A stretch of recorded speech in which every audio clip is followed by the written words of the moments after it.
ನಮಸ್ಕಾರ. ನಾನು ಶೇಷಾಚಲಂ ಆಸ್ಟ್ರೋಗೈಡ್ ಮೈಸೂರಿಂದ ಮಾತಾಡ್ತಾ ಇದ್ದೀನಿ.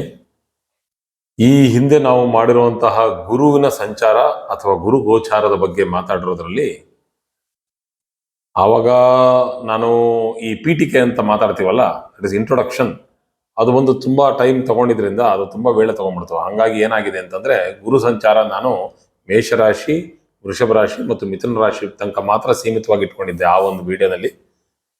ಇವಾಗ ನಾನು ಕರ್ಕಾಟಕ ರಾಶಿಯಿಂದ ಮೀನರಾಶಿವರೆಗೂ ಅದರ ಗೋಚಾರ ಫಲ ಅಂದರೆ ಕರ್ಕಾಟಕ ರಾಶಿಯಲ್ಲಿ ಬೃಹಸ್ಪತಿಯ ಗೋಚಾರ ಫಲವನ್ನ ಇವತ್ತು ಈಗ ಈ ಒಂದು ವಿಡಿಯೋದಲ್ಲಿ ಕರ್ಕಾಟಕ ರಾಶಿಯಿಂದ ಮೀನರಾಶಿವರೆಗೂ ಫಲಗಳನ್ನು ಹೇಳ್ತೀನಿ. ಇದಕ್ಕೆ ನೀವು ಹಿಂದಿನ ಒಂದು ವಿಡಿಯೋವನ್ನ ಅಂದ್ರೆ ಕ್ಲಾಸ್ ನಂಬರ್ 10 ಅಂತ ಬರೆದಿರ್ತೀನಿ ನಾನು, ಅದರಲ್ಲಿ ಅದನ್ನು ನೋಡ್ಬೇಕಾಗತ್ತೆ. ಯಾಕೆ ಅಂತಂದ್ರೆ ಆ ಒಂದು ವಿಡಿಯೋನಲ್ಲಿ ಗುರು ಯಾವಾಗ ಕರ್ಕಾಟಕ ರಾಶಿ ಒಳಗಡೆ ಬಂದ, ಎಷ್ಟು ತಿಂಗಳು ಇರ್ತಾನೆ, ಶೀಘ್ರಗತಿಯಲ್ಲಿ ಯಾವಾಗ ಸಂಚರಿಸ್ತಾನೆ, ಯಾವಾಗ ಅವನು ಸಿಂಹರಾಶಿಗೆ ಬರ್ತಾನೆ, ಯಾವಾಗ ವಕ್ರಗತಿ ಆಗ್ತಾನೆ, ಯಾವಾಗ ಅವನು ಕೇತುವನ್ನ 2 ಸತಿ ಸಂಪರ್ಕ ಮಾಡ್ತಾನೆ, ಮತ್ತು ಯಾವಾಗ ಅವನು ವಾಪಸ್ಸು ಕರ್ಕಾಟಕ ರಾಶಿಗೆ ಹೋಗಿ ತಿರುಗಿ ಸಾಧಾರಣವಾಗಿ ಚಲಿಸಿ ಅದು ವಾಪಸ್ ಬಂದು ಇದಕ್ಕೆ ಸಿಂಹರಾಶಿಗೆ ಜೂನ್ 10 2027 ಜೂನಲ್ಲಿ 26ನೇ ತಾರೀಕು ಇರಬೇಕು. ಹೌದು. ಸೊ ಆವಾಗ ಬರುತ್ತೆ. ಸೊ ಈ ವಿಚಾರವನ್ನ ನಾನು ಬೋರ್ಡ್ ಮೇಲೆ ಕ್ಲೀನಾಗಿ ನಮ್ಮ ಜಾತಕವನ್ನ ಹಾಕಿ ಚೌಕಟ್ಟನ್ನ ಹಾಕಿ ಬರೆದು ತೋರಿಸಿದ್ದೀನಿ. ಅದನ್ನ ಮೊದಲು ನೋಡ್ಬಿಟ್ಟು ನೀವು ಅದಾದ್ಮೇಲೆ ಈ ಒಂದು ವಿಡಿಯೋನಲ್ಲಿ ನಿಮ್ಮ ಯಾವ ರಾಶಿಯನ್ನು ನೋಡಬೇಕಾಗಿದೆ ಆ ರಾಶಿಯನ್ನು ನೋಡ್ಬೋದು. ಹಾಗೂ ಆ ವಿಡಿಯೋದಲ್ಲಿ ಹೇಳಿರೋ ಹಾಗೆ ಇಲ್ಲೂ ನಾನು ಇದೊಂದ್ಸತಿ ಮರುಕಳಿಸ್ತಾ ಇದನ್ನ ಇನ್ನೊಂದ್ಸತಿ ಹೇಳ್ತೀನಿ. ಏನಂತಂದ್ರೆ, ಲಗ್ನದಿಂದಲೂ ಚಂದ್ರನಿಂದಲೂ ಎರಡೂ ಜಾಗಗಳಿಂದ ನಾವು ನೋಡ್ಬೇಕಾಗತ್ತೆ. ಅದರಲ್ಲಿ ಮುಖ್ಯವಾಗಿ ಲಗ್ನದಿಂದ ನಾವು ನೋಡುವುದು ಯಾವ ತರ ಅಂತಂದ್ರೆ, ಶರೀರಕ್ಕೆ ಸಂಬಂಧಪಟ್ಟಿರುವಂಗೆ ಯಾವುದೇ ಒಂದು ಆಗುಹೋಗುಗಳು ನಾವು ಅಂದ್ರೆ ಇದಕ್ಕೆ ಟ್ಯಾಂಜಿಬಲ್ ಥಿಂಗ್ಸ್ ಅಂತೀವಿ, ಅಂದ್ರೆ ಕೈಯಲ್ಲಿ ಮುಟ್ಟಕ್ಕಾಗುವಂಥದ್ದು ಹಾಗೂ ನಾವು ಶೇಖರಣೆ ಮಾಡೋಕ್ಕಾಗುವಂಥದ್ದು ಅಂಥದನ್ನೆಲ್ಲ ನಾವು ಟ್ಯಾಂಜಿಬಲ್ ಥಿಂಗ್ಸ್ ಅಂತೀವಿ. ಅಂದ್ರೆ ನಮ್ಮ ಕೈಲಿ ನಾವು ಇಟ್ಕೊಳಕ್ಕಾಗುವಂಥದ್ದು ಅದನ್ನೆಲ್ಲ ನಾವು ಲಗ್ನದಿಂದ ನೋಡ್ಬೇಕು. ನಮಗೆ ಬಾಡಿ ಪೇಯ್ನ್ ಇಲ್ಲಾಂದ್ರೆ ಮಾನಸಿಕವಾಗಿ ಏನಾದ್ರು ತೊಂದರೆ ಆಗತ್ತೆ ಅಂತ ಬಂದಾಗ ಚಂದ್ರನಿಂದ ನೋಡ್ಬೇಕು. ಮಾನಸಿಕ ಭಾವನಾತ್ಮಿಕ ಹಾಗೂ ಇದು ನನಗೆ ಒಳ್ಳೇದಾಗ್ತಾ ಇದೆಯಾ ಕೆಟ್ಟದಾಗ್ತಾ ಇದೆಯಾ ಅಂತ ಹೇಳಿ ಮನಸ್ಸಿನಲ್ಲಿ ಆಗುವಂತಹ ತುಮುಲ ಮತ್ತು ಅದಕ್ಕೆ ಬರುವಂತಹ ಆಂಗ್ಸೈಟಿ ಅಂತೀವಿ, ಆ ಸ್ಟ್ರೆಸ್ ಅಂತೀವಿ, ಅದನ್ನೆಲ್ಲ ನಾವು ಚಂದ್ರನಿಂದ ನೋಡ್ಬೇಕಾಗತ್ತೆ. ಸೊ ಇವಾಗ ಗುರು ಕರ್ಕಾಟಕ ರಾಶಿಯಲ್ಲಿ ಇದ್ದರೆ ಮತ್ತು ಕರ್ಕಾಟಕ ರಾಶಿಯಲ್ಲಿ ಗೋಚಾರ ಮಾಡ್ತಾ ಇದ್ರೆ ಕರ್ಕಾಟಕ ರಾಶಿಗೆ ಏನು ಫಲ ಅನ್ನೋದು ಮೊದಲು ನೋಡೋಣ. ಗುರು ಬಂದು ಕರ್ಕಾಟಕ ರಾಶಿಗೆ ಮೊದಲನೇ ಮನೆಯಲ್ಲಿ ಸಂಚಾರ ಮಾಡ್ತಾ ಇದೆ. ಅಲ್ಲಿಂದ ಅದರ ದೃಷ್ಟಿ ಬಂದು 5, 7 ಮತ್ತು 9ನೇ ಮನೆಗಳಿಗೆ ದೃಷ್ಟಿಯನ್ನ ಕೊಡುತ್ತೆ. ಹಾಗೂ ಈ ಒಂದು ಸಂಚಾರ ಮಾಡಬೇಕಾದ್ರೆ ಅದರ ಒಂದು ಒತ್ತಡ ಕರ್ಕಾಟಕ ರಾಶಿಯ ಹುಟ್ಟಿರುವಂಥ ಜಾತಕರ ಮೇಲೆ ಇದ್ದೇ ಇರುತ್ತೆ. ಸೊ ಡಿಸಿಷನ್ ಮೇಕಿಂಗ್ ಅಂದ್ರೆ ನಾವು ಒಂದು ಯಾವುದೇ ಒಂದು ವಿಚಾರದ ಮೇಲೆ ನಮ್ಮ ಒಂದು ನಿರ್ಣಯವನ್ನ ತಗೊಳ್ಳೋದಕ್ಕೆ ಎಷ್ಟು ಶಕ್ತಿ ಇದೆ ಅನ್ನೋದನ್ನ ಗುರು ನಿರ್ಣಯಿಸುತ್ತೆ. ಹಾಗೂ ಇವಾಗ ಗುರು ಕೂತಿರುವಂತಹ ಕರ್ಕಾಟಕ ರಾಶಿಯ ಮೇಲೆ ಇರೋದ್ರಿಂದ ನಿಮ್ಮ ಕಾನ್ಫಿಡೆನ್ಸ್ ಮತ್ತು ನಿಮ್ಮ ಡಿಸಿಷನ್ ಮೇಕಿಂಗ್ ಪವರ್ ಅಂದ್ರೆ ನಿಮ್ಮ ನಿರ್ಣಾಯಕ ಒಂದು ನಿರ್ಧಾರವನ್ನ ತಗೊಳ್ಳೋದನ್ನ ನಿಮ್ಮ ಈ ಒಂದು ಸಮಯದಲ್ಲಿ ಈ ಒಂದು ವರ್ಷ ನಿಮಗೆ ಬಹಳ ಚೆನ್ನಾಗಿರುತ್ತೆ. ಆದಷ್ಟು ವಿವೇಕವನ್ನ ಉಪಯೋಗಿಸಿ ನಿಮ್ಮ ನಿರ್ಣಯಗಳನ್ನ ನೀವು ತಗೋತೀರಾ, ಬಹಳ ಚೆನ್ನಾಗಿರುತ್ತೆ.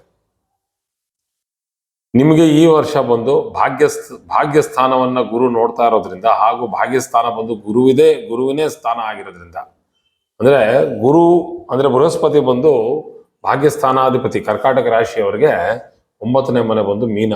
ಸೊ ಗುರು ಬಂದು ಮೀನ ರಾಶಿಯನ್ನ ನೋಡುತ್ತೆ. ಸೊ ಹಾಗಾಗಿ ನಿಮ್ಮ ಭಾಗ್ಯಸ್ಥಾನ ಚೆನ್ನಾಗತ್ತೆ. ಅಂದ್ರೆ ವೆರಿ ಗುಡ್ ಲಕ್, ಚೆನ್ನಾಗಿದೆ, ಗುಡ್ ಲಕ್ ಇದೆ. ಹಾಗೂ ತಂದೆಯಿಂದ ನಿಮಗೆ ಬಹಳ ನಿರೀಕ್ಷಿತವಾದಂತಹ ನಿಮಗೆ ಒಂದು ಒಳ್ಳೆಯ ಸಪೋರ್ಟ್ ಅಂದ್ರೆ ಅವರ ಒಂದು ಶಕ್ತಿ ನಿಮಗೆ ಆಧಾರ ಸ್ತಂಭವಾಗಿ ಇರುತ್ತೆ. ಸ್ಟೂಡೆಂಟ್ಸ್ ಅಂದ್ರೆ ಓದುವಂತ ಹುಡುಗರಿಗೆ ಈ ಒಂದು ಸಮಯ ಬಹಳ ಚೆನ್ನಾಗಿರುತ್ತೆ. ಅದರಲ್ಲೂ ಪ್ರತ್ಯೇಕವಾಗಿ ಯಾರು ಫಾರಿನ್ ಸ್ಟಡೀಸ್ ಅಂದರೆ ಹೊರ ದೇಶದಲ್ಲಿ ಹೋಗ್ಬಿಟ್ಟು ತಮ್ಮ ವ್ಯಾಸಂಗವನ್ನ ಮುಂದುವರಿಸಬೇಕು ಅಂತ ಯಾರ್ಯಾರು ಇಟ್ಕೊಂಡಿರ್ತಾರೆ ಮನಸ್ಸಿನಲ್ಲಿ, ಅವರಿಗೆ ಇದು ಬಹಳ ಉತ್ತಮವಾಗಿರುವಂತಹ ಒಂದು ಸಮಯ. ಪ್ರೀತಿ, ಪ್ರೇಮ ಹಾಗೂ ಮದುವೆ ಇದು ಈ ಸಮಯದಲ್ಲಿ ಹುಟ್ಟು ಹಾಕುತ್ತದೆ.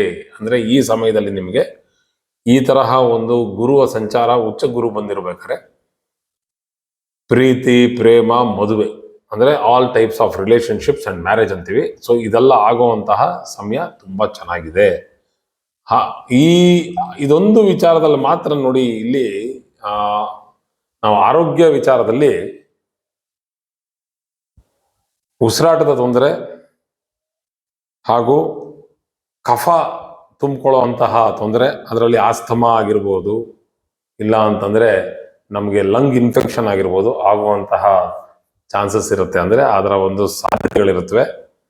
ಈ ಸಾಧ್ಯತೆಗಳನ್ನ ಕಮ್ಮಿ ಮಾಡ್ಕೊಳ್ಳೋಕೆ ನೀವು ಯಾವ್ಯಾವ ತರ ಪ್ರಾಣಾಯಾಮ ಮಾಡಬೇಕು, ಯಾವ ಒಂದು ಕಪಾಲಭಾತಿ ಆಗ್ಲಿ, ಅನುಲೋಮ ವಿಲೋಮ ಆಗ್ಲಿ, ಇದೆಲ್ಲ ಮಾಡಿದ್ರೆ ಅದನ್ನ ನೀವು ಕಮ್ಮಿ ಮಾಡ್ಕೋಬಹುದು. ಇದಕ್ಕೆ ನಾವು ಪರಿಹಾರ ಅಂತ ಹೇಳ್ತೀವಿ. ಕೆಲವೊಂದು ವಿಚಾರಗಳಲ್ಲಿ ಯಾವ ಯಾವ ವಿಷಯಗಳು ನಿಮ್ಮ 12ನೇ ಮನೆಯ ಗುರು ಸಂಚಾರ ಹೋದ ವರ್ಷ ನಡೀತಾ ಇದ್ದಾಗ ಯಾವ್ಯಾವ ವಿಚಾರಗಳಲ್ಲಿ ನಿಮ್ಮ ವಿಚಾರಗಳು ನಿಂತು ಹೋಗಿದ್ವು, ಕೆಲಸಗಳು ನಿಂತು ಹೋಗಿದ್ವು, ಅದು ಇವಾಗ ಅದಕ್ಕೆ ಪೆಂಡಿಂಗ್ ವರ್ಕ್ ಅಂತೀವಿ, ಅದು ಮುಂದುವರಿಯೋದಕ್ಕೆ ಒಳ್ಳೆ ಸಮಯ ಆಗಿದೆ. ಇವಾಗ ಮುಂದುವರಿಯುತ್ತೆ. ಆದ್ರೆ ಮನೆಯ ಒಂದು ಅದಕ್ಕೆ ನಾವೇನು ಹೇಳ್ತೀವಿ ಅಂತಂದ್ರೆ ಜವಾಬ್ದಾರಿಗಳು ಜಾಸ್ತಿ ಇರುತ್ತೆ ಈ ಒಂದು ಸಮಯದಲ್ಲಿ. ಆದ್ರೂ ಆ ಜವಾಬ್ದಾರಿಗಳನ್ನ ನಿಭಾಯಿಸುವಂತಹ ಶಕ್ತಿನೂ ನಿಮಗೆ ಬರುತ್ತೆ. ಯಾರಿಗೆ? ಕರ್ಕಾಟಕ ರಾಶಿಯವರಿಗೆ. ಈಗ ಸಿಂಹರಾಶಿಗೆ ಹೋಗೋಣ. ಸಿಂಹರಾಶಿಯಲ್ಲಿ ಗುರು ಬಂದು 12ನೇ ಮನೆಯ ಗೋಚಾರವನ್ನ ಮಾಡ್ತಾ ಇದ್ದಾನೆ. 6ನೇ ಮನೆ ಸಿಂಹರಾಶಿಯವರಿಗೆ 5ನೇ ಮನೆಯ ಅಧಿಪತಿ ಮತ್ತು 9ನೇ ಮನೆಯ ಅಧಿಪತಿ ಆಗಿರುವಂತಹ ಗುರು 12ನೇ ಮನೆಯನ್ನ ಸಂಚಾರ ಮಾಡ್ತಾ ಇದ್ದಾನೆ. 12ನೇ ಮನೆ ಸಂಚಾರ ಮಾಡ್ತಾ ಇರ್ಬೇಕಾದ್ರೆ 9ನೇ ಮನೆ ಅಧಿಪತಿ 12ನೇ ಮನೆಯಲ್ಲಿ ಇರ್ಬೇಕಾದ್ರೆ ಫಾರಿನ್ ಟ್ರಾವೆಲ್ ಅಂದ್ರೆ ಹೊರ ದೇಶಕ್ಕೆ ಹೋಗುವಂತ ಪ್ರಯಾಣ ಬಹಳ ಚೆನ್ನಾಗಿರುತ್ತೆ. ಹೊರ ದೇಶಕ್ಕೆ ಪಂಚಮಾಧಿಪತಿ ನಮಗೆ 12ನೇ ಮನೆಯಲ್ಲಿ ಕೂತ್ಕೊಂಡಿರೋದ್ರಿಂದ, ಹಾಗೂ 9ನೇ ಮನೆ ಅಧಿಪತಿ ಅಲ್ಲ, ಅಷ್ಟಮಾಧಿಪತಿ ಆಗಿರುವಂತಹ ಗುರು 12ನೇ ಮನೆಯಲ್ಲಿ ಕೂತ್ಕೊಂಡಿರೋದ್ರಿಂದ ಪಂಚಮಾಧಿಪತಿ ಆಗಿರುವಂತಹ ಯೋಗಕಾರಕ. ಯಾಕಂದ್ರೆ ಮೂಲ ತ್ರಿಕೋಣ ಸ್ಥಾನ ಬಂದು ಗುರುವಿಗೆ ಅದು ಧನುರಾಶಿ ಆಗಿರೋದ್ರಿಂದ 12ನೇ ಮನೆಯಲ್ಲಿ ಸಂಚಾರ ಮಾಡ್ತಾ ಇದ್ದಾನೆ ಅಂತಂದ್ರೆ ಹೈಯರ್ ಎಜುಕೇಶನ್ ಅಂದ್ರೆ ಉನ್ನತ ವ್ಯಾಸಂಗವನ್ನ ಮಾಡೋದಕ್ಕೆ ನಾವು ಯಾವಾಗ ಫಾರಿನ್ಗೆ ಹೋಗ್ಬೇಕು, ಇಲ್ಲ ಬೇರೆ ಯಾವ್ದಾದ್ರು ಒಂದು ಒಳ್ಳೆ ಜಾಗಕ್ಕೆ ಹೋಗ್ಬೇಕು, ಡೆಲ್ಲಿ ಯೂನಿವರ್ಸಿಟಿನಲ್ಲಿ ಒಳ್ಳೆ ಚೆನ್ನಾಗಿರುವಂತ ಸಿಕ್ಕಿದೆ ನನಗೆ, ನಾವು ಹೋಗ್ಲಾ ಬೇಡವಾ ಅಂತ ಯೋಚನೆ ಮಾಡೋರಿಗೆ ಇದು ಉತ್ತಮವಾದಂತ ಸಮಯ. ನೀವು ಹೋಗ್ಬಿಟ್ಟು ಅಲ್ಲಿ ವ್ಯಾಸಂಗ ಮಾಡಿ ನಿಮ್ಗೆ ಒಳ್ಳೆಯ ಒಂದು ಪರಿಣಾಮ ಸಿಗುತ್ತೆ ನಿಮಗೆ. ಸೊ ನಿಮಗೆ ಅಬ್ರಾಡ್ ಎಜುಕೇಶನ್ ಇಲ್ಲ ಫಾರಿನ್ ಎಜುಕೇಶನ್, ಅದಕ್ಕೆ ನಾವು ಹೊರ ದೇಶದ ಒಂದು ವ್ಯಾಸಂಗ ನಿಮಗೆ ಈ ಸಮಯದಲ್ಲಿ ರಿಸರ್ಚ್ PhD ಮಾಡೋಕ್ಕೆ ಒಳ್ಳೆ ಸಮಯ. ಮನೆ ತಗೊಳ್ಳೋದು ಮತ್ತು ಮನೆ ಮಾರೋದು ಈ ಎರಡೂ ಸಾಧ್ಯತೆಗಳು ನಿಮಗೆ ಈ ಸಮಯದಲ್ಲಿ ಇದೆ. ಯಾರಿಗೆ ಮನೆ ಮಾರಬೇಕು ಅಂತ ಇದ್ವಿ, ಆಗ್ತಾನೆ ಇರ್ಲಿಲ್ಲ, 1 ವರ್ಷದಿಂದ ಬಹಳ ಕಷ್ಟಪಡ್ತಾ ಇದ್ವಿ, ಗುರು ಬಂದು ಲಗ್ನದಲ್ಲಿ ಕೂತ್ಕೊಂಡ್ಬಿಟ್ಟಿದ್ದ ನಮ್ಗೆ, ಈ ಸಮಯದಲ್ಲಿ 12ನೇ ಮನೆಗೆ ಬಂದಿದ್ದಾನೆ. ಸ್ವಲ್ಪ ಆಚೆ ಈಚೆ ನಿಮ್ಗೆ ಅಷ್ಟೊಂದು ಒಳ್ಳೆಯ ಒಂದು ಉನ್ನತ ಬೆಲೆ ಸಿಗದೇ ಇದ್ರು ಮಾರೋಕೆ ಆಗತ್ತೆ. ಆಸ ಪರಿಸ್ಥಿತಿ ಚೆನ್ನಾಗಿರತ್ತೆ, ಇವಾಗ ಮಾರಬಹುದು, ಅಂದ್ರೆ ಕೊಂಡ್ಕೊಳ್ಳೋರು ಬರ್ತಾರೆ. ಕಾಂಪಿಟೇಟಿವ್ ಎಕ್ಸಾಮಿನೇಷನ್ಸ್ ಅಂತಂದ್ರೆ ಈಗ ನಮಗೆ ಬೇಕಾಗಿರುವಂತಹ ಒಂದು ಉದ್ಯೋಗಕ್ಕೆ ಬೇಕಾಗಿರುವಂತಹ ಯಾವ್ಯಾವ್ದು ನಮಗೆ ಎಕ್ಸಾಮ್ಸ್ ಇದೆ, ಆ ಎಕ್ಸಾಮ್ಸ್ನೆಲ್ಲ ಪಾಸ್ ಮಾಡೋದಕ್ಕೆ ಒಳ್ಳೆ ಸಮಯ ಇರುತ್ತೆ. ಮಕ್ಕಳಿಗೆ ಚೆನ್ನಾಗಿ ಪಾಸ್ ಮಾಡ್ಬೋದು, ಅಂದ್ರೆ ಅದನ್ನು ಉತ್ತೀರ್ಣ ಆಗ್ಬೋದು ಮತ್ತು ಒಳ್ಳೆಯ ಒಂದು ಉದ್ಯೋಗವನ್ನ ಗಳಿಸ್ಬೋದು. ಪ್ರಾಬ್ಲಮ್ ಇರೋದು ಇಲ್ಲಿ ಅಂದ್ರೆ ತೊಂದರೆ ಇರೋದು ಮತ್ತೆ ಆರೋಗ್ಯ ವಿಚಾರದಲ್ಲೇ. ಒಬೇಸಿಟಿ ಅಂದ್ರೆ ತೂಕ ಜಾಸ್ತಿ ಆಗುವಂಥದ್ದು, ಮಧುಮೇಹ ಆಗುವಂಥದ್ದು, ಒತ್ತಡ ಬೀಳುವಂಥದ್ದು ಡೈಜೆಸ್ಟಿವ್ ಸಿಸ್ಟಮ್ ಮೇಲೆ, ಅಂದ್ರೆ ಕಾನ್ಸ್ಟಿಪೇಷನ್ ಅಂತೀವಿ, ಅಂದ್ರೆ ಸರಿಯಾಗಿ ಪಚನ ಕ್ರಿಯೆ ಆಗದೆ ಇರೋದ್ರಿಂದ ಹೊಟ್ಟೆ ಉಬ್ಬರ ಆಗುವಂಥದ್ದು, ಇದೆಲ್ಲ ಆಗುವಂತ ಒಂದು ಸಮಯ. ಇದಕ್ಕೆ ಮಾಡಬೇಕಾಗಿರೋದು ಒಳ್ಳೆಯ ಒಂದು ಕೆಲಸ ಏನಂತಂದ್ರೆ ಚೆನ್ನಾಗಿ ನೀರು ಕುಡೀರಿ ಮತ್ತು ಚೆನ್ನಾಗಿ ನಡೆದಾಡಿ. ಹತ್ತತ್ರ 5ರಿಂದ 7 ಕಿಲೋಮೀಟರ್ ನಡೆದಾಡಿದ್ರೆ ನಿಮಗೆ ಈ ಒಂದು ತೊಂದರೆಯಿಂದ ತಪ್ಪಿಸ್ಕೋಬಹುದು. ಸಂಬಂಧಗಳನ್ನ ನೋಡಿದ್ರೆ ಇದು ಸಿಂಹರಾಶಿಯವರಿಗೆ ಸಂಬಂಧಗಳು ಅಂದ್ರೆ ರಿಲೇಶನ್ಶಿಪ್ಸ್, ತಾಯಿ ಜೊತೆ ಇರ್ಬೋದು, ತಂದೆ ಜೊತೆ ಇರ್ಬೋದು, ಅಕ್ಕ ತಂಗಿರ ಜೊತೆ ಇರ್ಬೋದು, ಇಲ್ಲ ನಿಮ್ಮ ಒಡನಾಡಿ ಜೊತೆ ಇರ್ಬೋದು. ಸಂಬಂಧಗಳನ್ನ ನೋಡಿದ್ರೆ ಈ ಒಂದು ಸಮಯದಲ್ಲಿ ಅನವಶ್ಯಕವಾಗಿ ಮನಸ್ತಾಪಗಳು ಉಂಟಾಗೋ ಸಮಯ. ಸೊ ಹಂಗಾಗಿ ಏನ್ ಮಾಡ್ಬೇಕು ನಾವು ಈ ಸಮಯದಲ್ಲಿ ಆದಷ್ಟು ಧ್ಯಾನಮಗ್ನರಾಗಿದ್ರೆ ಒಳ್ಳೇದು. ಅಂದ್ರೆ ಏನು, ಸುಮ್ಮನಿರೋದು ಒಳ್ಳೇದು, ಜಾಸ್ತಿ ಮಾತಾಡೋದು ಬೇಡ. ಸುಮ್ಮನೆ ಮಾತಾಡಿ ನಾವು ಏನಾದ್ರೂ ಒಂದು ಸ್ವಲ್ಪ ಹೇಳ್ಬಿಟ್ಟು ಸಿಕ್ಕಾಕೋತೀವ ಅನ್ನುವಂತಹ ಒಂದು ಸಮಯ. ಆದಷ್ಟು ನಾವು ಕಮ್ಮಿ ಮಾತಾಡೋದು ಒಳ್ಳೇದು. ಹಾಗೂ ಈ ಒಂದು ಸಮಯದಲ್ಲಿ ನಮಗೆ ಅಗತ್ಯವಿರೋದಕ್ಕಿಂತ ಜಾಸ್ತಿಯಾಗಿ ನಾವು ಈ ಸಮಯದಲ್ಲಿ ನಾವು ಖರ್ಚು ಮಾಡ್ತೀವಿ. ಸೊ 12ನೇ ಮನೇಲಿ ಗುರು ಇರೋದ್ರಿಂದ ಅನ್ನೆಸೆಸರಿ ಎಕ್ಸ್ಪೆನ್ಸಸ್ ಅದು ಜಾಸ್ತಿ ಆಗತ್ತೆ. ಆ ಹೆಚ್ಚಾಗೋದನ್ನ ನಾವು ತಡ್ಕೋಬೇಕು ಅಂತಂದ್ರೆ ಆ ವಿಚಾರದಲ್ಲಿ ಒಂದು ಸ್ವಲ್ಪ ಯೋಚನೆ ಮಾಡಿ ನಾವು ಖರ್ಚು ಮಾಡ್ಬೇಕಾಗತ್ತೆ. ಯಾಕಂದ್ರೆ ಕೈಗೆ ಬರುವಂತ ವರಮಾನ ಅದೇನು ಹೆಚ್ಚಾಗ್ತಾ ಇಲ್ಲ. ಈ ಒಂದು ಗೋಚಾರ ಫಲದಲ್ಲಿ ಬರೋದು ಕಮ್ಮಿ ಆಗ್ಬಿಟ್ಟು ನಾವು ಖರ್ಚು ಮಾಡೋದು ಜಾಸ್ತಿ ಆಗ್ಬಿಟ್ರೆ ನಾವು ಮೈನಸಲ್ಲಿ ಹೋಗ್ತೀವಿ ಅನ್ನೋಂಥ ಭಯ ಬರುತ್ತೆ. ಇಲ್ಲ ಅಂದ್ರೆ ಇರುವಂತ ಕಟ್ಟಿಟ್ಟಿದ್ದು ಖಾಲಿ ಆಗತ್ತಲ್ಲ ಅನ್ನೋ ಭಯ ಬರುತ್ತೆ. ಸೊ ಹಂಗಾಗಿ ನೋಡ್ಕೊಂಡು ಖರ್ಚು ಮಾಡಿ. ಕನ್ಯಾ ರಾಶಿಗೆ ಹೋಗೋಣ. ಕನ್ಯಾ ರಾಶಿಯಲ್ಲಿ ಗುರು ಬಂದು 11ನೇ ಮನೆಯಲ್ಲಿ ಸಂಚಾರ ಮಾಡ್ತಾ ಇದ್ದಾನೆ. ಒಳ್ಳೆಯ ಉನ್ನತವಾದಂತಹ ನಿಮಗೆ ಧನ ಪ್ರಾಪ್ತಿ ಹಾಗೂ ಲಾಭ ಪ್ರಾಪ್ತಿ ಆಗುವಂತಹ ಸಮಯ ಚೆನ್ನಾಗಿದೆ. ಯಾರ್ಯಾರಿಗೂ ಮದುವೆ ಆಗಿರಲಿಲ್ಲ ಇವರಿಗೆ ಗುರುಬಲ ಬಂದಿರೋದ್ರಿಂದ ಒಳ್ಳೆ ಮದುವೆ ಆಗುವಂಥದ್ದು, ಮದುವೆ ಆಗೋದಕ್ಕೆ ಬೇಕಾಗಿರುವಂತಹ ಎಂಗೇಜ್ಮೆಂಟ್ ಅಂತಂದ್ರೆ ಅದು ಮದುವೆ ಫಿಕ್ಸ್ ಆಗುವಂತಹ ಸಮಯ ಬಹಳ ಚೆನ್ನಾಗಿದೆ. ಅಣ್ಣಂದ್ರು ಮತ್ತು ಅಕ್ಕಂದರಿಂದ ಸಿಗಬೇಕಾಗಿರುವಂತಹ ನಿಮ್ಮ ಶಕ್ತಿ ಅವರು ಬಂದು ನಿಮ್ಮ ಜೊತೆಗೆ ನಿಂತು ನಿಮಗೆ ಸಹಕರಿಸ್ತಾರೆ, ಚೆನ್ನಾಗಿರುತ್ತೆ. ಮತ್ತು ಸ್ಟೂಡೆಂಟ್ಸ್ ಅಂದ್ರೆ ಓದುವಂತಹ ಹುಡುಗರಿಗೆ ಒಳ್ಳೆಯ ಒಂದು ಗಮನ ಓದಿನಲ್ಲಿ ಬರುತ್ತೆ. ಯಾರ್ಯಾರಿಗೆ ಈಗ ಲಗ್ನದಲ್ಲಿ ಗುರು ಇತ್ತು ಅಥವಾ 2ನೇ ಮನೆಯಲ್ಲಿ ಗುರು ಇತ್ತು ಅವ್ರಿಗೆ ಇವಾಗ 11ನೇ ಮನೆಗೆ ಹೋಗಿರೋದ್ರಿಂದ, ಗುರು ಬಂದು 12ನೇ ಮನೇಲಿತ್ತು ಮತ್ತು ಲಗ್ನದಲ್ಲಿ ಗುರು ಇತ್ತು ಅವ್ರಿಗೆಲ್ಲ ಏನಾಗಿದೆ 1ರಿಂದ 12ಕ್ಕೆ ಹೋಗಿ 12ರಿಂದ 11ಕ್ಕೆ ಹೋಗಿದೆ. ಯಾಕಂದ್ರೆ ಅದು ಮುಂದೆ ಬಂದಿದೆ ಇವಾಗ ಈ ರಾಶಿಯವರಿಗೆ. ಸೊ ಇಂಥವ್ರಿಗೆ ಇವಾಗ ಬಹಳ ಒಂದು ಫೋಕಸ್ ಇರುತ್ತೆ. ಈಗ ಹೋದ ವರ್ಷ ನಿಮ್ಗಳಿಗೆ ಗುರು ಬಂದು 10ನೇ ಮನೇಲಿತ್ತು, ಇದು ಇವಾಗ 11ನೇ ಮನೆ ಬಂದಿದೆ. ಅಂದ್ರೆ ಹಿಂದೆ ಮುಂದೆ ಆಗತ್ತದು. ಆ ಹಿಂದೆ ಮುಂದೆ ಆಗ್ತಾ ಇರೋದ್ರಿಂದ ಏನಾಗತ್ತೆ ಅಂದ್ರೆ ಈ 11ನೇ ಮನೆಯಲ್ಲಿ ಪ್ರತ್ಯೇಕವಾಗಿ ಗುರು ಬಂದು ನಿಮ್ಗೆ ಗುರುಬಲವನ್ನು ಕೊಟ್ಟಿರೋದ್ರಿಂದ ಓದಿನ ವಿಚಾರದಲ್ಲಿ ಮತ್ತೆ ಉನ್ನತ ವ್ಯಾಸಂಗದಲ್ಲಿ ನಿಮ್ಗೆ ಅತ್ಯುನ್ನತ ಒಂದು ಪರಿಣಾಮವನ್ನ ಕಾಣ್ಬೋದು. ಬಹಳ ಚೆನ್ನಾಗಿರೋ ರಿಸಲ್ಟ್ ಸಿಗತ್ತೆ. ಮನೆ ಕೊಂಡ್ಕೊಳ್ಳೋದು ಮತ್ತೆ ಮನೆ ಮಾರೋದು ಇಲ್ಲದೆ ಇದ್ರೂ ಕೂಡ ಈ ಮನೆಯಿಂದ ಆ ಮನೆಗೆ ಹೋಗೋಣ, ಚಿಕ್ಕ ಮನೆಯಿಂದ ದೊಡ್ಡ ಮನೆಗೆ ನಾವು ಶಿಫ್ಟ್ ಆಗ್ಬೇಕು, ಈ ಮನೆ ನಮಗ್ ಸಾಲ್ತಾ ಇಲ್ಲ ಅಂತ ಹೇಳಿ ಖರ್ಚು ದುಪ್ಪಟ್ಟಾದ್ರೂ ಪರವಾಗಿಲ್ಲ ನಾವು ದೊಡ್ಡ ಮನೆಗೆ ನಾನು ಹೋಗ್ಬೇಕು ಅನ್ನುವಂತಹ ಒಂದು ಸಮಯ ಇದೆ. ಮತ್ತು ಬಿಸ್ನೆಸ್ ನ ದೊಡ್ಡದು ಮಾಡುವಂಥದ್ದು ಅಂದ್ರೆ ಈ ವ್ಯಾಪಾರನ ನಾವು ದುಪ್ಪಟ್ಟುಗೊಳಿಸೋಣ, ಇಲ್ಲಾಂದ್ರೆ ಜಾಸ್ತಿ ಮಾಡೋಣ, ಅದಕ್ಕೆ ಒಂದ್ ಸ್ವಲ್ಪ ಎಕ್ಸ್ಟ್ರಾ ದುಡ್ಡು ಹಾಕ್ಬಿಟ್ಟು ಮಾಡೋಣ ಅನ್ನೋಂಗಿದ್ರೆ ನಿಮ್ಮ ಶಕ್ತಿಯಾನುಸಾರ ಅದನ್ನ ದೊಡ್ಡದು ಮಾಡ್ಕೊಳ್ಳಿ. ಜಾಸ್ತಿ ಅನ್ನೆಸೆಸರಿ ಅಂದ್ರೆ ನಿಮಗೆ ಶಕ್ತಿಗಿಂತ ಮೀರಿ ತುಂಬಾ ಕಾಸು ಹಾಕ್ಬಿಟ್ಟು ನೀವು ದೊಡ್ಡದು ಮಾಡ್ಕೋಬೇಡಿ. ಶಕ್ತಿಯಾನುಸಾರ ನಿಮ್ಗೆ ಆಗತ್ತೆ, ಇಷ್ಟನ್ನು ನಾನು ತೀರ್ಸಕ್ಕೆ ನನಗೆ ಶಕ್ತಿ ಇದೆ, ನನಗೆ ಸಾಮರ್ಥ್ಯ ಇದೆ ಅನ್ನೋಂಗಿದ್ರೆ ಅಷ್ಟು ಬೇಕಾಗಿರೋದನ್ನ ಲೋನ್ ತಗೊಂಡು ನೀವು ನಿಮ್ಮ ವ್ಯಾಪಾರವನ್ನ ದೊಡ್ಡದು ಮಾಡ್ಕೋಬಹುದು. ಈ ಸಮಯ ಚೆನ್ನಾಗಿದೆ ನಿಮ್ಗೆ, ಈ ಒಂದು ವರ್ಷ ಚೆನ್ನಾಗಿದೆ. ತುಲಾ ರಾಶಿಯಲ್ಲಿ ಗುರುವು 10ನೇ ಮನೆಯ ಒಂದು ಸಂಚಾರವನ್ನ ಮಾಡತ್ತೆ.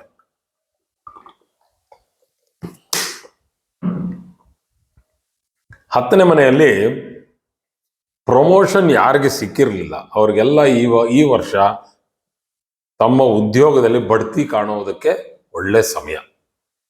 ಹಾಗೂ ಯಾರಿಗೆ ತಮ್ಮನ್ನ ಗುರುತಿಸ್ಕೋಬೇಕಾಗಿತ್ತು ತಮ್ಮ ಕೆಲಸದಲ್ಲಿ, ರೆಕಗ್ನಿಷನ್ ಇನ್ ವರ್ಕ್, ಗುರುತಿಸ್ಬೇಕು ನನ್ನ ಅನ್ನೋ ಒಂದು ಹಂಬಲ ಇರುತ್ತೆ. ಇಲ್ಲಾಂದ್ರೆ ತುಂಬಾ ಬೇಜಾರಾಗುತ್ತೆ. ಇಷ್ಟೆಲ್ಲ ಕಷ್ಟಪಟ್ಬಿಟ್ಟು ಕತೆ ತರ ದುಡಿತಾ ಇದ್ದೀನಿ, ನಾ ಮಾಡಿದೆಲ್ಲ ಎತ್ತಾಗ್ತಾ ಇದ್ದೀನಿ, ಬೇರೆಯವ್ರು ಯಾರೋ ಹೆಸರು ಮಾಡ್ಕೊಂಡು ಹೋಗ್ತಾ ಇರಲ್ಲ, ನನ್ನ ಕೆಲ್ಸಕ್ಕೆ ಇನ್ನೊಬ್ರಿಗೆ ಹೆಸರು ಯಾಕೆ, ನನ್ನ ಕೆಲ್ಸಕ್ಕೆ ನನಗೆ ಹೆಸರು ಸಿಗ್ಬೇಕಲ್ವಾ ಅನ್ನೋ ಒಂದು ಕೊರತೆ ಅದು ಒಂಥರ ಕೊರಿತಾ ಇರುತ್ತೆ. ಅದು ಈ ವರ್ಷದಿಂದ ನಿಮ್ಮ ಕೆಲಸಕ್ಕೆ ನಿಮಗೆ ಹೆಸರು ಸಿಗುತ್ತೆ ಅನ್ನುವಂತಹ ಒಂದು ಒಳ್ಳೆಯ ಸಾಧ್ಯತೆ ಇದೆ. ನಿಮಗೆ ಚೆನ್ನಾಗಿರುತ್ತೆ.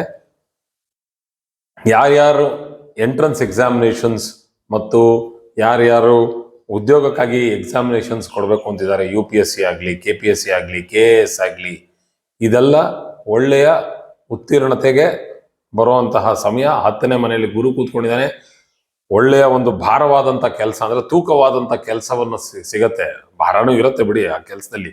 ತೂಕವಾದಂಥ ಕೆಲಸ ಅಂತಂದ್ರೆ ಗುಡ್ ಸ್ಟೇಟಸ್, ನಿಮ್ಮ ಒಂದು ಸೊಸೈಟಿಗೆ ಈ ಒಂದು ಸಾಮಾಜಿಕ ಸ್ಥಾನದಲ್ಲಿ ಸ್ಥಾನಮಾನವನ್ನು ಗಳಿಸುವಂತಹ ಒಂದು ಕೆಲಸ ಸಿಗುವಂತಹ ಸಾಧ್ಯತೆ ಇರುತ್ತೆ. ಹಾಗೂ ಒಳ್ಳೆಯ ಒಂದು, ನಾನು ಹೇಳ್ದಂಗೆ ಲಾಭ ಬಹಳ ಚೆನ್ನಾಗಿರುತ್ತೆ ಈ ವರ್ಷದಲ್ಲಿ. 10ನೇ ಮನೆಯಲ್ಲಿ ಸಂಚಾರ ಮಾಡ್ತಾ ಇದೆ ಗುರು, ಯಾರಿಗೆ? ತುಲಾ ರಾಶಿಯವರಿಗೆ. ಸೊ ಹಾಗಾಗಿ ಲಾಭ ಚೆನ್ನಾಗಿರುತ್ತೆ. ಉಚ್ಚ ಗುರು ಸಂಚಾರ ಮಾಡ್ತಾ ಇದೆ. ತೃತೀಯಾಧಿಪತಿ ಹಾಗೂ ಷಷ್ಠ ಸ್ಥಾನಾಧಿಪತಿ, ಅದಕ್ಕೆ ನಾವು ಉಪಚಯ ಸ್ಥಾನಾಧಿಪತಿ ಯೋಗ ಅಂತ ಕರಿತೀವಿ. ಅಂದ್ರೆ ಉಪಚಯ ಸ್ಥಾನಾಧಿಪತಿ 3 ಮತ್ತು 6ನೇ ಮನೆ ಬಂದು it is the house of growth, ಅಂದ್ರೆ ಬೆಳವಣಿಗೆಗೆ ಬೇಕಾಗಿರುವಂತಹ ಮನೆಗಳು. ಅವನು ಬಂದು 10ನೇ ಮನೇಲಿ ಕೂತ್ಕೊಂಡಿದ್ದಾನೆ. ಇನ್ನೊಂದು ಉಪಚಯದಲ್ಲಿ ಕೂತ್ಕೊಂಡಿದ್ದಾನೆ, ಅದು ಉಚ್ಚ ಸ್ಥಾನದಲ್ಲಿ ಕೂತ್ಕೊಂಡಿದ್ದಾನೆ. ಅಂದ್ರೆ 3rd lord and 6th lord in the 10th house ಅಂತೀವಿ. 3, 6, 10ನೇ ಮನೇಲಿ ಕೂತ್ಕೊಂಡಿರೋದ್ರಿಂದ, ಅಲ್ಲಿ ಗೋಚಾರ ಮಾಡ್ತಾ ಇರೋದ್ರಿಂದ ತುಲಾ ರಾಶಿಯವರಿಗೆ ಒಳ್ಳೆಯ ಒಂದು ಅನುಭವ ಇರುತ್ತೆ ಈ ವರ್ಷ. ಅಷ್ಟೊಂದು ಕೆಟ್ಟದಾಗಿ ಇಲ್ಲ ತುಲಾ ರಾಶಿಯವರಿಗೆ. ಆದರೂ ಕೇಂದ್ರದಲ್ಲಿ ಕೂತ್ಕೊಂಡಿರೋದ್ರಿಂದ ಅವನು ಕೊಡೋ ಅಂತ ಸ್ವಲ್ಪ ಕೆಲಸಗಳು, ಕಷ್ಟಗಳು ಕೊಟ್ಟೆ ಕೊಡ್ತಾನೆ. ಹಂಗಾಗಿ ನಿಮ್ಮ ಆರೋಗ್ಯದ ಬಗ್ಗೆ ನೀವು ತುಂಬಾ ಧ್ಯಾನ ಇಟ್ಕೋಬೇಕು, ಮನಸ್ಸಿಟ್ಕೋಬೇಕು. ಹಾರ್ಮೋನಲ್ ಇಶ್ಯೂಸ್ ಆಗೋದು ಚಾನ್ಸಸ್ ಇರುತ್ತೆ. ಅಂದ್ರೆ ಹಾರ್ಮೋನಲ್ ಇಶ್ಯೂಸ್ ಅಂತಂದ್ರೆ ಈ ಒಬೆಸಿಟಿ ಬರುತ್ತಲ್ಲ, PCOD ಮತ್ತು ಹೆಣ್ಮಕ್ಳಿಗಾಗುವಂತಹ ತೊಂದರೆಗಳು ಇರುತ್ತೆ ಅನ್ನೋ ತೋರಿಸುತ್ತೆ. ಡಯಾಬಿಟಿಸ್ ಆಗುವಂತ ಚಾನ್ಸಸ್ ಇರುತ್ತೆ, ಅಂದ್ರೆ ಮಧುಮೇಹ ಆಗೋ ಚಾನ್ಸಸ್ ಇರುತ್ತೆ. ಥೈರಾಯ್ಡ್ ಪ್ರಾಬ್ಲಮ್ ಆಗೋ ಚಾನ್ಸಸ್ ಇರುತ್ತೆ. ಹಾಗಾಗಿ ನಿಮ್ಮ ಊಟ ತಿಂಡಿ ಮತ್ತು ಚೆನ್ನಾಗಿ ಕಚ್ಚಿ ತಿನ್ನುವ ಅಭ್ಯಾಸವನ್ನ ಬಿಡದೆ ಚೆನ್ನಾಗಿ ನೀರನ್ನು ಕುಡಿರಿ. ದಿನ ಬೆಳಗ್ಗೆ ಸೂರ್ಯನಿಗೆ ಸ್ವಲ್ಪ ಹೊತ್ತು ನಿಮ್ಮ ಮೈಯನ್ನ ತೋರಿಸಿ. ಅಂದ್ರೆ ಸೂರ್ಯೋದಯ ಆಗೋ ಸಮಯದಲ್ಲಿ ಮಲಗಬೇಡಿ. ಸೂರ್ಯೋದಯ ಆಗೋ ಸಮಯದಲ್ಲಿ ಹೊರಗಡೆ ಒಂದು ಸ್ವಲ್ಪ ಸಂಚಾರ ಮಾಡಿ. ಗುರು ಸಂಚಾರ ತಾನು ಮಾಡ್ತಾ ಇರ್ತಾನೆ, ನೀವು ಸಂಚಾರ ಮಾಡಿ, ಹೊರಗಡೆ ಸ್ವಲ್ಪ ಓಡಾಡಿದ್ರೆ ನಿಮಗೆ ಒಳ್ಳೇದಾಗತ್ತೆ. ಮದುವೆ ಆಗೋದ್ರಲ್ಲಿ ಅಡೆತಡೆಗಳು ಕಾಣುತ್ತವೆ. ಯಾರ್ಯಾರಿಗೆ ಮದುವೆ ಆಗ್ಬೇಕು ಅಂತ ಇರುತ್ತೆ, ಈ ಒಂದು ಸಮಯದಲ್ಲಿ ಅಡೆತಡೆ ಆಗುವಂತಹ ಸಮಯ. ಎಷ್ಟಾಗತ್ತೆ ಅಷ್ಟು ನೀವು ನಿಮ್ಮ ಸಹನೆ ಮತ್ತು ಸಂಯಮವನ್ನು ತೋರಿಸಿದ್ರೆ ಮದುವೆ ಅದು ಸುಖವಾಗಿ ಜರುಗುವಂತಹ ಸಮಯ. ವೃಶ್ಚಿಕ ರಾಶಿಗೆ ಬರೋಣ. ವೃಶ್ಚಿಕ ರಾಶಿಗೆ ಬಂದು ಗುರು ಬಂದು 9ನೇ ಮನೆಗೆ ಕಾಲಿಟ್ಟಿದ್ದಾನೆ. 9ನೇ ಮನೆಯಲ್ಲಿ ಕಾಲಿಟ್ಟಿರೋದ್ರಿಂದ ಬಹಳ ಒಳ್ಳೇದಾಗತ್ತೆ. ಇವ್ರಿಗೆ ಲಕ್ಕಿ ಇಯರ್ ಅಂತ ಹೇಳೋಣ. ಅಂದ್ರೆ ಇವ್ರ ಮನ್ಸಲ್ಲಿ ಏನೇನು ಅನ್ಕೊಂಡಿದ್ರು ಆ ಕೆಲಸಗಳೆಲ್ಲ ಯಾವ್ಯಾವ್ದು ಸಿಕ್ಕಾಕೊಂಡಿತ್ತು, ಆ ಸಿಕ್ಕಾಕೊಂಡಿರೋ ಕೆಲಸಗಳೆಲ್ಲ ಇವಾಗ ಅದು ಆ ಸಿಕ್ಕನ್ನ ಬಿಡಿಸ್ಕೊಂಡು, ತನ್ನ ಒಂದು ಗಂಟುಗಳನ್ನ ಬಿಡಿಸ್ಕೊಂಡು ಇವಾಗ ಮುಂದ್ಗಡೆ ಹೋಗುತ್ತೆ. ಕಷ್ಟಗಳು ಪರಿಹಾರ ಆಗುವಂತಹ ಸಮಯ. ಮತ್ತು ಕುಟುಂಬದಲ್ಲಿ ಸೌಖ್ಯ, ಈ ಒಂದು ಸಮಯದಲ್ಲಿ ಕುಟುಂಬ ಸೌಖ್ಯ ಚೆನ್ನಾಗಿರುತ್ತೆ. ಮತ್ತು ದೂರ ದೇಶ ಪ್ರಯಾಣ ಹಾಗೂ ಕರೆಕ್ಟಾಗಿ ಹೇಳಬೇಕು ಅಂತಂದ್ರೆ ತೀರ್ಥಯಾತ್ರೆಗಳಿಗೆ ಮತ್ತು ಈ ತೀರ್ಥಯಾತ್ರೆಗೆ ಸಂಬಂಧಪಟ್ಟಿರುವಂತಹ ಪ್ರಯಾಣ ಈ ಸಮಯದಲ್ಲಿ ಬಹಳ ಚೆನ್ನಾಗಿರುತ್ತೆ. ಹಾಗೂ ಮಕ್ಕಳು ಓದ್ತಾ ಇರುವಂತ ಮಕ್ಕಳಿಗೆ ಈ ಸಮಯ ಚೆನ್ನಾಗಿದೆ. ಅವ್ರಿಗೆ ಚೆನ್ನಾಗಿದೆ ಅಂತ ಹೇಳಬೇಕು, ತುಂಬಾ ಚೆನ್ನಾಗಿದೆ ಅಂತಾನು ಹೇಳಕ್ಕಾಗಲ್ಲ. ಯಾಕೆ ಅಂತಂದ್ರೆ ಪಂಚಮಾಧಿಪತಿ ಆಗಿರೋನು 9ನೇ ಮನೆಯಲ್ಲಿ ಉಚ್ಚ ಸ್ಥಾನದಲ್ಲಿ ಕೂತ್ಕೊಂಡಿದ್ದಾನೆ. ಆದ್ರೆ ಚತುರ್ಥಾಧಿಪತಿ ಅಲ್ಲ ಅವನು. ಸೊ ಪಂಚಮಾಧಿಪತಿ ಮಾತ್ರ ಆಗಿರೋದ್ರಿಂದ ಅದು 9ನೇ ಮನೆಯಲ್ಲಿ ಒಳ್ಳೆ ಗುರು ಬಂದು ಯೋಗಕಾರಕನಾಗಿ ಒಳ್ಳೆಯ ಒಂದು ಭಾಗ್ಯಸ್ಥಾನದಲ್ಲಿ ಕೂತ್ಕೊಂಡ್ರೆ, ಯಾಕೆ ಸರ್ ನೀವು ತುಂಬಾ ಚೆನ್ನಾಗಿದೆ ಅಂತ ಯಾಕೆ ಹೇಳ್ತಾ ಇಲ್ಲ ಅಂತಂದ್ರೆ, ಗಮನವನ್ನ ಎಲ್ಲಿ ಇಡಬೇಕೋ ಅಲ್ಲಿಡದೆ ಬೇರೆ ವಿಚಾರಗಳಿಗೆ ಗಮನವನ್ನ ಕೊಟ್ಟು ನಿಷ್ಪ್ರಯೋಜಕ ಕಾರ್ಯಗಳಿಗೆ ತುಂಬಾ ಸಮಯ ವ್ಯರ್ಥ ಮಾಡುವಂತಹ ಸಮಯನೂ ಆಗತ್ತೆ. ಅಂದ್ರೆ ಆಲಸ್ಯ ಬಂದ್ಬಿಡುತ್ತೆ. ಬೇರೆ ಕೆಲಸಗಳೆಲ್ಲ ಮಾಡಿ ಮಾಡಿ ಮಾಡಿ ನಾವು ಮಾಡೋ ಕೆಲಸ ಮಾಡದೇನೆ ನಮಗೆ ಬರಬೇಕಾಗಿರೋಂತಹ ಒಂದು ಪರಿಣಾಮ ಬರ್ದೇನೆ ನಮ್ಗೆ ಅದಕ್ಕಿಂತ ಕಮ್ಮಿ ಬರ್ತಾ ಇದೆಯಲ್ಲ ಅಂತ ಅನ್ಸೋ ಒಂದು ಸಾಧ್ಯತೆ ಇರುತ್ತೆ. ಸೊ ಹಂಗಾಗಿ ಓದ್ತಾ ಇರೋ ಹುಡುಗರಿಗೆ ಏನ್ ಹೇಳ್ತೀನಿ, ಆದಷ್ಟು ನೀವು ಮಾಡೋದನ್ನ ಮಾತ್ರ ಮಾಡಿ. ನಿಮ್ಗೆ ಶಕ್ತಿ ಚೆನ್ನಾಗಿದೆ, ಬೇರೆದನ್ನು ಮಾಡ್ಬೋದು, ನೀವು 2-3 ಕೆಲಸ ಒಟ್ಟಿಗೆ ಮಾಡ್ಬೋದು. ಆದ್ರೆ ಈ ವರ್ಷ ಬೇಡ, ಓದ್ಬೇಕಾ ಅಷ್ಟು ಮಾತ್ರ ಮಾಡಿ. ಈ ವರ್ಷ ಯಾರ್ಯಾರು ಸೈಡ್ ಇನ್ಕಮ್ಮು, ನನಗೆ ಇನ್ನೊಂದು ಸ್ವಲ್ಪ ಎಕ್ಸ್ಟ್ರಾ ಒಂದು ಸ್ವಲ್ಪ ದುಡಿಬೇಕಾಗಿದೆ, ಇನ್ನೊಂದು ಸ್ವಲ್ಪ ಸೈಡ್ ನಲ್ಲಿ ನನಗೆ ಬಿಸ್ನೆಸ್ ಮಾಡೋರು ಒಂದು ಸ್ವಲ್ಪ ದುಡ್ಡು ಬರುತ್ತಾ, ನಾನೊಂದು ಚಿಕ್ಕದಾಗಿ ಒಂದು ಟೈಲರಿಂಗ್ ಶಾಪ್ ಇಟ್ಕೋಬೋದಾ, ನಾನು ಬೆಳಗ್ಗೆ ಎಲ್ಲ ಕೆಲಸ ಮಾಡ್ಬೋದು, ಸಾಯಂಕಾಲ ಏನಾದ್ರು ಹೊಲಿಯೋಕೆ ಏನಾದ್ರು ಮಾಡ್ಬೋದಾ, ಖಂಡಿತ ಮಾಡ್ಬೋದು. ನಿಮಗೆ ಸೈಡ್ ಇನ್ಕಮ್ ಈ ವರ್ಷ ಶುರು ಮಾಡಿದ್ರೆ ಒಳ್ಳೇದು. ಹಾಗೂ ಯಾರ್ಯಾರಿಗೆ ಇಷ್ಟು ವರ್ಷ ಹಿಂಬಿದ್ದಿದೆ ಸರ್, ನಾನು ಎಷ್ಟು ಹಿಂಬಿದ್ರೂ ನನಗೆ ಅವಳು ಹೂ ಅಂದಿರಲಿಲ್ಲ ಅಂತ ಇದ್ರೆ ಈ ವರ್ಷ ಹೂ ಅನ್ನುವಂತಹ ಸಮಯ. ಸೊ ಹಾಗಾಗಿ love is in the air ಅಂತೀವಿ. ಅಂದರೆ ಪ್ರೀತಿ, ಪ್ರೇಮ, ಪ್ರಣಯ ಇದೆಲ್ಲ ಈ ಒಂದು ವರ್ಷದಲ್ಲಿ ರಿಲೇಶನ್ಶಿಪ್ ವಿತ್ ರೊಮ್ಯಾನ್ಸ್ ಇದೆ ಅಂತ ಹೇಳಕ್ಕೆ ಇಷ್ಟಪಡ್ತೀನಿ. ಧನುರಾಶಿಗೆ ಹೋಗೋಣ. ಧನುರಾಶಿ ಬಂದು ಗುರುವಿನ ರಾಶಿಯೇ. ರಾಶ್ಯಾಧಿಪತಿ ಆಗಿರುವಂಥ ಗುರು ಇವಾಗ ಅಷ್ಟಮದಲ್ಲಿ ಸಂಚಾರ ಮಾಡ್ತಾ ಇದ್ದಾನೆ. ಅಷ್ಟಮ ಗೋಚಾರ ಬಂದು ಅಂತ ಏನೂ ಉನ್ನತವಾದಂಥದ್ದು ಅಲ್ಲ. ಆದರೆ ಇದರಲ್ಲಿ ಕೆಲವು ವಿಚಾರಗಳಿಗೆ ಮಾತ್ರ ತುಂಬ ಒಳ್ಳೇದಿದೆ. ಅಂದರೆ ಯಾರ್ಯಾರು ರಿಸರ್ಚ್ ಫೀಲ್ಡಲ್ಲಿ ಕೆಲಸ ಮಾಡ್ತಾ ಇರ್ತಾರೆ, ಅಂದರೆ ಈ ತುಂಬ ವ್ಯಾಸಂಗದಲ್ಲಿ, ಉನ್ನತ ವ್ಯಾಸಂಗದಲ್ಲಿ ರಿಸರ್ಚ್ PhD ಅದೆಲ್ಲ ಮಾಡ್ತಾ ಇರ್ತಾರೆ, ಅಂಥವ್ರಿಗೆ ಈ ಒಂದು ಸಂಚಾರ ಬಹಳ ಮುಖ್ಯವಾಗಿ ಚೆನ್ನಾಗಿರುತ್ತೆ. ಈ ಒಂದು ವರ್ಷದಲ್ಲಿ ಅವರು 2 ವರ್ಷ ಮಾಡೋ ಕೆಲಸ 1 ವರ್ಷದಲ್ಲೇ ಮಾಡ್ಬಿಡ್ತಾರೆ. ಯಾಕೆಂತಂದ್ರೆ ಅಷ್ಟೊಂದು ಮನಸ್ಸು ಅಷ್ಟು ಅದರೊಳಗಡೆ ತುಂಬ ಚೆನ್ನಾಗಿ ತೊಡಗಿಸ್ಕೊಂಡು ಮಾಡ್ತಾರೆ. ಬೇರೆ ಅಲ್ಲಿ ಇಲ್ಲಿ ಓಡಾಡಲ್ಲ ಮನಸ್ಸು. ಆದರೆ ಈ ಒಂದು ಗುರು ಬಂದು ತುಂಬ ಚಲನವಲನ ತುಂಬ ಫಾಸ್ಟ್ ಆಗಿದೆ. ಅಂದರೆ ತುಂಬ ವೇಗದಲ್ಲಿ ಹೋಗ್ತಾ ಇದ್ದಾನೆ. 12 ತಿಂಗಳು ಹೋಗೋದನ್ನ 5 ತಿಂಗಳಲ್ಲೇ ತುಂಬ ವೇಗವಾಗಿ ಹೋಗ್ತಾ ಇರೋದ್ರಿಂದ ಅದು ಶೀಘ್ರೋಚ್ಛ ಅಂತ ಹೇಳ್ತೀವಿ. ಶೀಘ್ರೋಚ್ಛ ಅಂತಂದ್ರೆ ಪ್ಯಾನಿಕ್ ಸ್ಪೀಡಲ್ಲಿ ಹೋಗ್ತಾ ಇದ್ದಾನೆ. ಅಂದರೆ ಒಂದು ಸ್ವಲ್ಪ ಭಯಭೀತಿಯಿಂದ ಹೋಗ್ತಾ ಇರುವಂತಹ ಒಂದು ವೇಗ. ಸೊ ಭಯಭೀತಿ ಜಾಸ್ತಿ ಇರೋದ್ರಿಂದ ಕೆಲವೊಂದು ರಿಸರ್ಚ್ ಫೀಲ್ಡ್ ಆಗಲಿ, ಕೆಲವೊಂದು ಓದೋ ವ್ಯಾಸಂಗಗಳಲ್ಲಾಗಲಿ ಮಕ್ಕಳು ಹೆದರ್ಕೋಬಹುದು, ಇಲ್ಲ ಅವ್ರಿಗೆ ಬೇಕಾಗಿರುವಂತಹ, ಅವ್ರಿಗೆ ಸಿಗೋವಂಥ ರಿಸಲ್ಟ್ ಸಿಗಲ್ಲ ಅಂತ ಹೇಳಿ ಮನಸ್ತಾಪಕ್ಕೆ ಒಳಗೊಂಡು ಅನ್ನೆಸರಿ ಡಿಪ್ರೆಷನ್ಗೆ ಹೋಗುವಂತಹ ಒಂದು ಸಮಯ ಸಾಧ್ಯತೆ ಇದೆ. ಸೊ ಅದನ್ನ ನಾವು ನೋಡಿಕೊಂಡು ಹುಷಾರಾಗಿ ಕಾಷನ್ ಇಟ್ಕೋಬೇಕು. ಅಂದರೆ ನಾವು ಹುಷಾರಾಗಿರ್ಬೇಕು. ಸುಮ್ಮನೆ ಸಿಕ್ತು ಅಂತಂದ್ಬಿಟ್ಟು ನಾವು ಅದರಲ್ಲಿ ಅನ್ನೆಸೆಸರಿ ಅಂದರೆ ಓವರ್ ಇನ್ವಾಲ್ವ್ಮೆಂಟ್ ತುಂಬ ಸಿಕ್ಕಾಪಟ್ಟೆ ಮಾಡ್ಕೋಬಾರ್ದು. ಯಾಕಂದ್ರೆ ಎಡು ಬಿದ್ದಾಗ ನಮಗೆ ನೋವು ಜಾಸ್ತಿ ಆಗುತ್ತೆ. ನೋವು ಆಗತ್ತೆ ಅಂತ ಮನಸ್ಸಲ್ಲಿ ಇಟ್ಕೊಂಡು ಸರಿ ಇದನ್ನು ನೋಡ್ಕೊಂಡು ಒಂದು ಸ್ವಲ್ಪ ಹಂತವಾಗಿ ಮಾಡ್ಕೊಂಡು ಹೋಗೋಣ ಅಂತ ಮಾಡಿದ್ರೆ ಈ ವರ್ಷ ನೀವು ಎಷ್ಟು ನೀವು ಗಳಿಸ್ಬೇಕು ಅಂತ ಇರ್ತೀರಾ ಅದಕ್ಕಿಂತ ದುಪ್ಪಟ್ಟಾಗಿ ಗಳಿಸುವಂತಹ ವರ್ಷ. ಮತ್ತು ಅಷ್ಟಮದಲ್ಲಿ ಗುರು ಸಂಚಾರ ಆಗ್ತಾ ಇದೆ. ಅದು ಬಂದು ಧನುರಾಶಿಯವರಿಗೆ ಕಾಲಲ್ಲಿ ನೋವು, ಕೀಲುಗಳಲ್ಲಿ ನೋವು, ಮೂಳೆ ಜಾಯಿಂಟ್ ಪೇನ್ಸ್ ಅದರಲ್ಲಿ ನೋವುಗಳು ಬರುವಂತಹ ಸಾಧ್ಯತೆ ಜಾಸ್ತಿ ಇದೆ. ಹಾಗಾಗಿ ಭಾರ ತೂಕನೂ ಜಾಸ್ತಿ ಆಗುವಂಥದ್ದಿದೆ. ಹಾಗಾಗಿ ಕೂತ್ಕೊಂಡೇ ಕೆಲಸ ಮಾಡೋರಿಗೆ ಒಂದು ಒಳ್ಳೆಯ ಒಂದು ಪರಿಹಾರ ಏನಂತಂದ್ರೆ, 1 ಗಂಟೆ ಕೂತ್ಕೊಂಡಿರ್ತೀರಾ ಅಂತಂದ್ರೆ 10 ನಿಮಿಷ ನೀವು ನಡೆದಾಡಿ, ತಿರ್ಗಾ 1 ಗಂಟೆ ಕೂತ್ಕೊಂಡ್ರೆ ತಿರ್ಗಾ 10 ನಿಮಿಷ ನಡೆದಾಡಿ. ಈ ಥರದ್ದೊಂದು ಮಾಡಿದ್ರೆ ನಿಮಗೆ ಒಳ್ಳೇದಾಗತ್ತೆ. ಆನ್ಸೆಸ್ಟ್ರಲ್ ಪ್ರಾಪರ್ಟಿ ಅಂದ್ರೆ ಅರ್ಥ ಏನು ಅಂತಂದ್ರೆ, ನಮ್ಮ ಗುರು ಹಿರಿಯರು ಮತ್ತು ನಮ್ಮ ತಂದೆ ತಾಯಂದಿರು ಕೊಟ್ಟಿರುವಂತ ಆಸ್ತಿ ವ್ಯವಹಾರ ಇರುತ್ತಲ್ಲ, ಅದನ್ನು ನಾವು ನಮ್ಮ ಒಂದು ಏನ್ ಹೇಳ್ತೀವಿ ನಾವು ಲೈನೇಜ್ ಅಂತ ಹೇಳ್ತೀವಿ ನಾವು, ಅದರಲ್ಲಿ ಬರಬೇಕಾಗಿರೋದು ತಂದೆ ಆಗಿರ್ಲಿ ತಾತ ಆಗಿರ್ಲಿ ಅವರಿಂದ ಬರಬೇಕಾಗಿರುವಂತ ಆಸ್ತಿ ಬಂದು ಅದು ಬರುತ್ತೆ. ಈ ವರ್ಷ ಸಿಗುವಂತಹ ಸಾಧ್ಯತೆ ಚೆನ್ನಾಗಿದೆ. ಪೇರೆಂಟಲ್ ಪ್ರಾಪರ್ಟಿ ಅಂತ ಹೇಳ್ತೀವಿ. ಪೇರೆಂಟಲ್ ಪ್ರಾಪರ್ಟಿ ಬರುವಂತಹ ಚಾನ್ಸಸ್ ಚೆನ್ನಾಗಿದೆ, ಒಳ್ಳೆಯ ಸಾಧ್ಯತೆ ಇದೆ. ಇದು ಮಾತ್ರ ಬಹಳ ಮುಖ್ಯವಾಗಿರುವಂತಹ ಒಂದು ಅಂಶ. ಸಂಬಂಧಗಳಲ್ಲಿ ಒಡಕು ಬರುವಂತಹ ಸಾಧ್ಯತೆ ಇದೆ. ಅಂದ್ರೆ ಮುಖ್ಯವಾಗಿ ಗಂಡ ಹೆಂಡತಿ ಮಧ್ಯ ಬೇಡವಾದಂತಹ ತೊಂದರೆಗಳು, ಚಿಕ್ಕ ವಿಚಾರಗಳಿಗೆ ತೊಂದರೆಗಳು, 3ನೇ ವ್ಯಕ್ತಿಯಿಂದ ಆಗುವಂತಹ ತೊಂದರೆಗಳು ಈ ವರ್ಷ ಇದೆ. ಸೊ ಹಂಗಾಗಿ ಅದು ಆಗದೆ ಇರೋಂಗೆ ನೀವು ನಿಮ್ಮ ಒಂದು ಮನಸ್ಸನ್ನು ಶಾಂತವಾಗಿಟ್ಕೊಂಡು ಅದನ್ನ ನೋಡ್ಕೋಬೇಕು. ನೀವಿಬ್ರು ಗಂಡ ಹೆಂಡತಿ ಇಬ್ರು ಯೋಚನೆ ಮಾಡಿ, ಈ ತರ ನಾವು ಇನ್ಯಾರನ್ನು ನಮ್ಮ ಸಂಬಂಧದ ಮಧ್ಯೆ ಇನ್ಯಾರನ್ನ ಯಾಕೆ ನುಗ್ಗಿಸ್ಬೇಕು, ಬೇಡ, ಇನ್ಯಾರನ್ನು ನಾವು ಬಿಡಬಾರ್ದು ಅಂತ ಹೇಳಿ ಅದನ್ನ ದೂರ ಇಟ್ಕೋಬೇಕು. ಅವ್ರನ್ನೆಲ್ಲ ನೀವಿಬ್ರು ಚೆನ್ನಾಗಿರ್ಬೇಕು ಅನ್ನೋದನ್ನ ನೋಡ್ಕೋಬೇಕು. ಕುಟುಂಬದಲ್ಲಿ ಸ್ವಲ್ಪ ಅದೇ ಈ ಮಿಸ್ಅಂಡರ್ಸ್ಟ್ಯಾಂಡಿಂಗ್ ಅಂತೀವಿ ಅಂತಂದ್ರೆ ಮಾನಸಿಕ ಮನಸ್ತಾಪಗಳನ್ನು ಆಗ್ತಾ ಇರತ್ತೆ. ನಾವು ಹೇಳಿರೋದೊಂದು ಅವ್ರು ಅರ್ಥ ಮಾಡ್ಕೊಂಡಿರೋದೊಂದು, ಅಂದ್ರೆ ಅರ್ಥಗಳೇ ಆಗ್ತಾ ಇರಲ್ಲ. ನಾವು ಹೇಳೋದೇ ಒಂದು ಅವ್ರು ಅರ್ಥ ಮಾಡ್ಕೊಳ್ಳೋದೊಂದು ಅಂದಾಗ ಮನಸ್ತಾಪಗಳು ಬಂದಿದ್ದೇ ಬರುತ್ತೆ. ಸೊ ಹಂಗಾಗಿ ಈ ಒಂದು ವಿಚಾರದಲ್ಲೂ ಹುಷಾರಾಗಿರ್ಬೇಕು. ನಾವು ತಗೊಂಡಿರುವಂತಹ ಲೋನ್, ತಗೊಂಡಿರುವಂತಹ ಒಂದು ಏನು ಮನಸ್ಸಿನಲ್ಲಿ ಅನ್ಕೊಂಡಿರ್ತೀವಿ ನಾವು ಇಷ್ಟೇ ಕಟ್ಟಬೇಕು ಮನೆ, ಇಲ್ಲ ಅದು ದೊಡ್ಡದಾಗೋಯ್ತು, ನಾವು ತಗೋತಾ ಇರುವಂತಹ ಒಂದು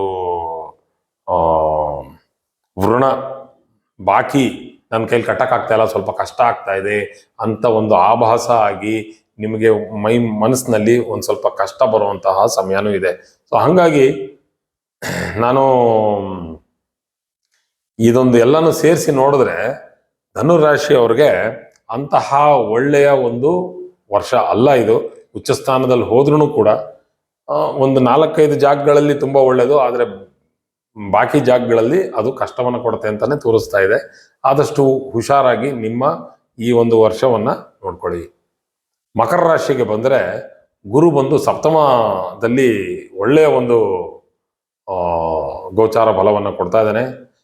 ಯಾರ್ಯಾರಿಗೆ ಮದುವೆ ಆಗಿರಲಿಲ್ಲ, ಮದುವೆ ಆಗುವಂತಹ ಸಮಯ ಬಂತು. ಯಾಕಂತಂದ್ರೆ ಸಪ್ತಮದಲ್ಲಿ ಗುರು ಉಚ್ಚಸ್ಥಾನದಲ್ಲಿ ಗೋಚರಿಸುತ್ತಿರುವಾಗ ನಿಮಗೆ ಗುರುಬಲ ಬಹಳ ಚೆನ್ನಾಗಿರುತ್ತೆ. ಗುರುಬಲ ಬಂದಿರೋದ್ರಿಂದ ನಿಮಗೆ ಮದುವೆ ಆಗುವಂತಹ ಸಾಧ್ಯತೆಗಳು ಜಾಸ್ತಿ ಇರುತ್ತೆ.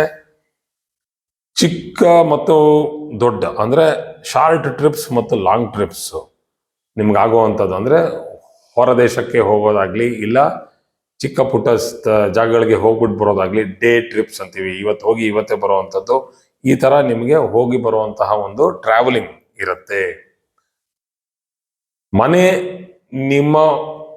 ನಿಮಗೆ ಬೇಕಾಗಿರೋ ಹಂಗೆ ಹೊಸ ಮನೆಗೆ ನೀವು ಸ್ಥಾನಪಲ್ಲಟ, ಅಂದ್ರೆ ನೀವು ಇಲ್ಲಿಂದ ಅಲ್ಲಿಗೆ ಟ್ರಾನ್ಸ್ಫರ್ ಆದರೆ ಮನೆ ಚೇಂಜ್ ಮಾಡ್ಬೇಕಾಗತ್ತಲ್ಲ, ಆ ಥರ ಟ್ರಾನ್ಸ್ಫರ್ ಆದ್ರೂ ಮನೆ ಚೇಂಜ್ ಮಾಡ್ಬೇಕಾಗತ್ತೆ. ಹಾಗೇನೆ ನಮಗೆ ಮನೆನೇ ಚಿಕ್ಕದಾಯ್ತು, ನಾವು ಬೇರೆ ಮನೆಗೆ ಮಾಡ್ಕೋಬೇಕು ಅಂದಾಗ್ಲೂ ಮನೆ ಚೇಂಜ್ ಆಗುತ್ತೆ. ಇಲ್ಲ ಅಂತಂದ್ರೆ ನಾವು ಈ ಮನೆನ ಕೊಟ್ಬಿಟ್ಟಿದೀವಿ, ಬೇರೆ ಮನೆ ತಗೊಂಡಿದೀವಿ, ನಮ್ಗೆ ಇಲ್ಲಿವರೆಗೂ ಮನೆ ಅದು ಅಲಾಟ್ ಆಗಿತ್ತು, ನಮ್ಮ ಕೈಗೆ ಬಂದಿರಲಿಲ್ಲ, ಇವಾಗ ಕೈಗೆ ಬಂದಿದೆ, ಸೊ ಹಾಗಾಗಿ ಆ ಮನೆಗೆ ನಾವು ವರ್ಗಾವಣೆ ಆಗ್ತಾ ಇದೀವಿ, ಅಲ್ಲಿಗೆ ಹೋಗ್ತಾ ಇದೀವಿ ಅನ್ನೋದಾದ್ರೆ ಶಿಫ್ಟಿಂಗ್ ಆಗ್ತಾ ಇದೀವಿ ಅಂದ್ರೆ ಈ ವರ್ಷ ಚೆನ್ನಾಗಿದೆ, ಶಿಫ್ಟ್ ಆಗ್ಬಹುದು.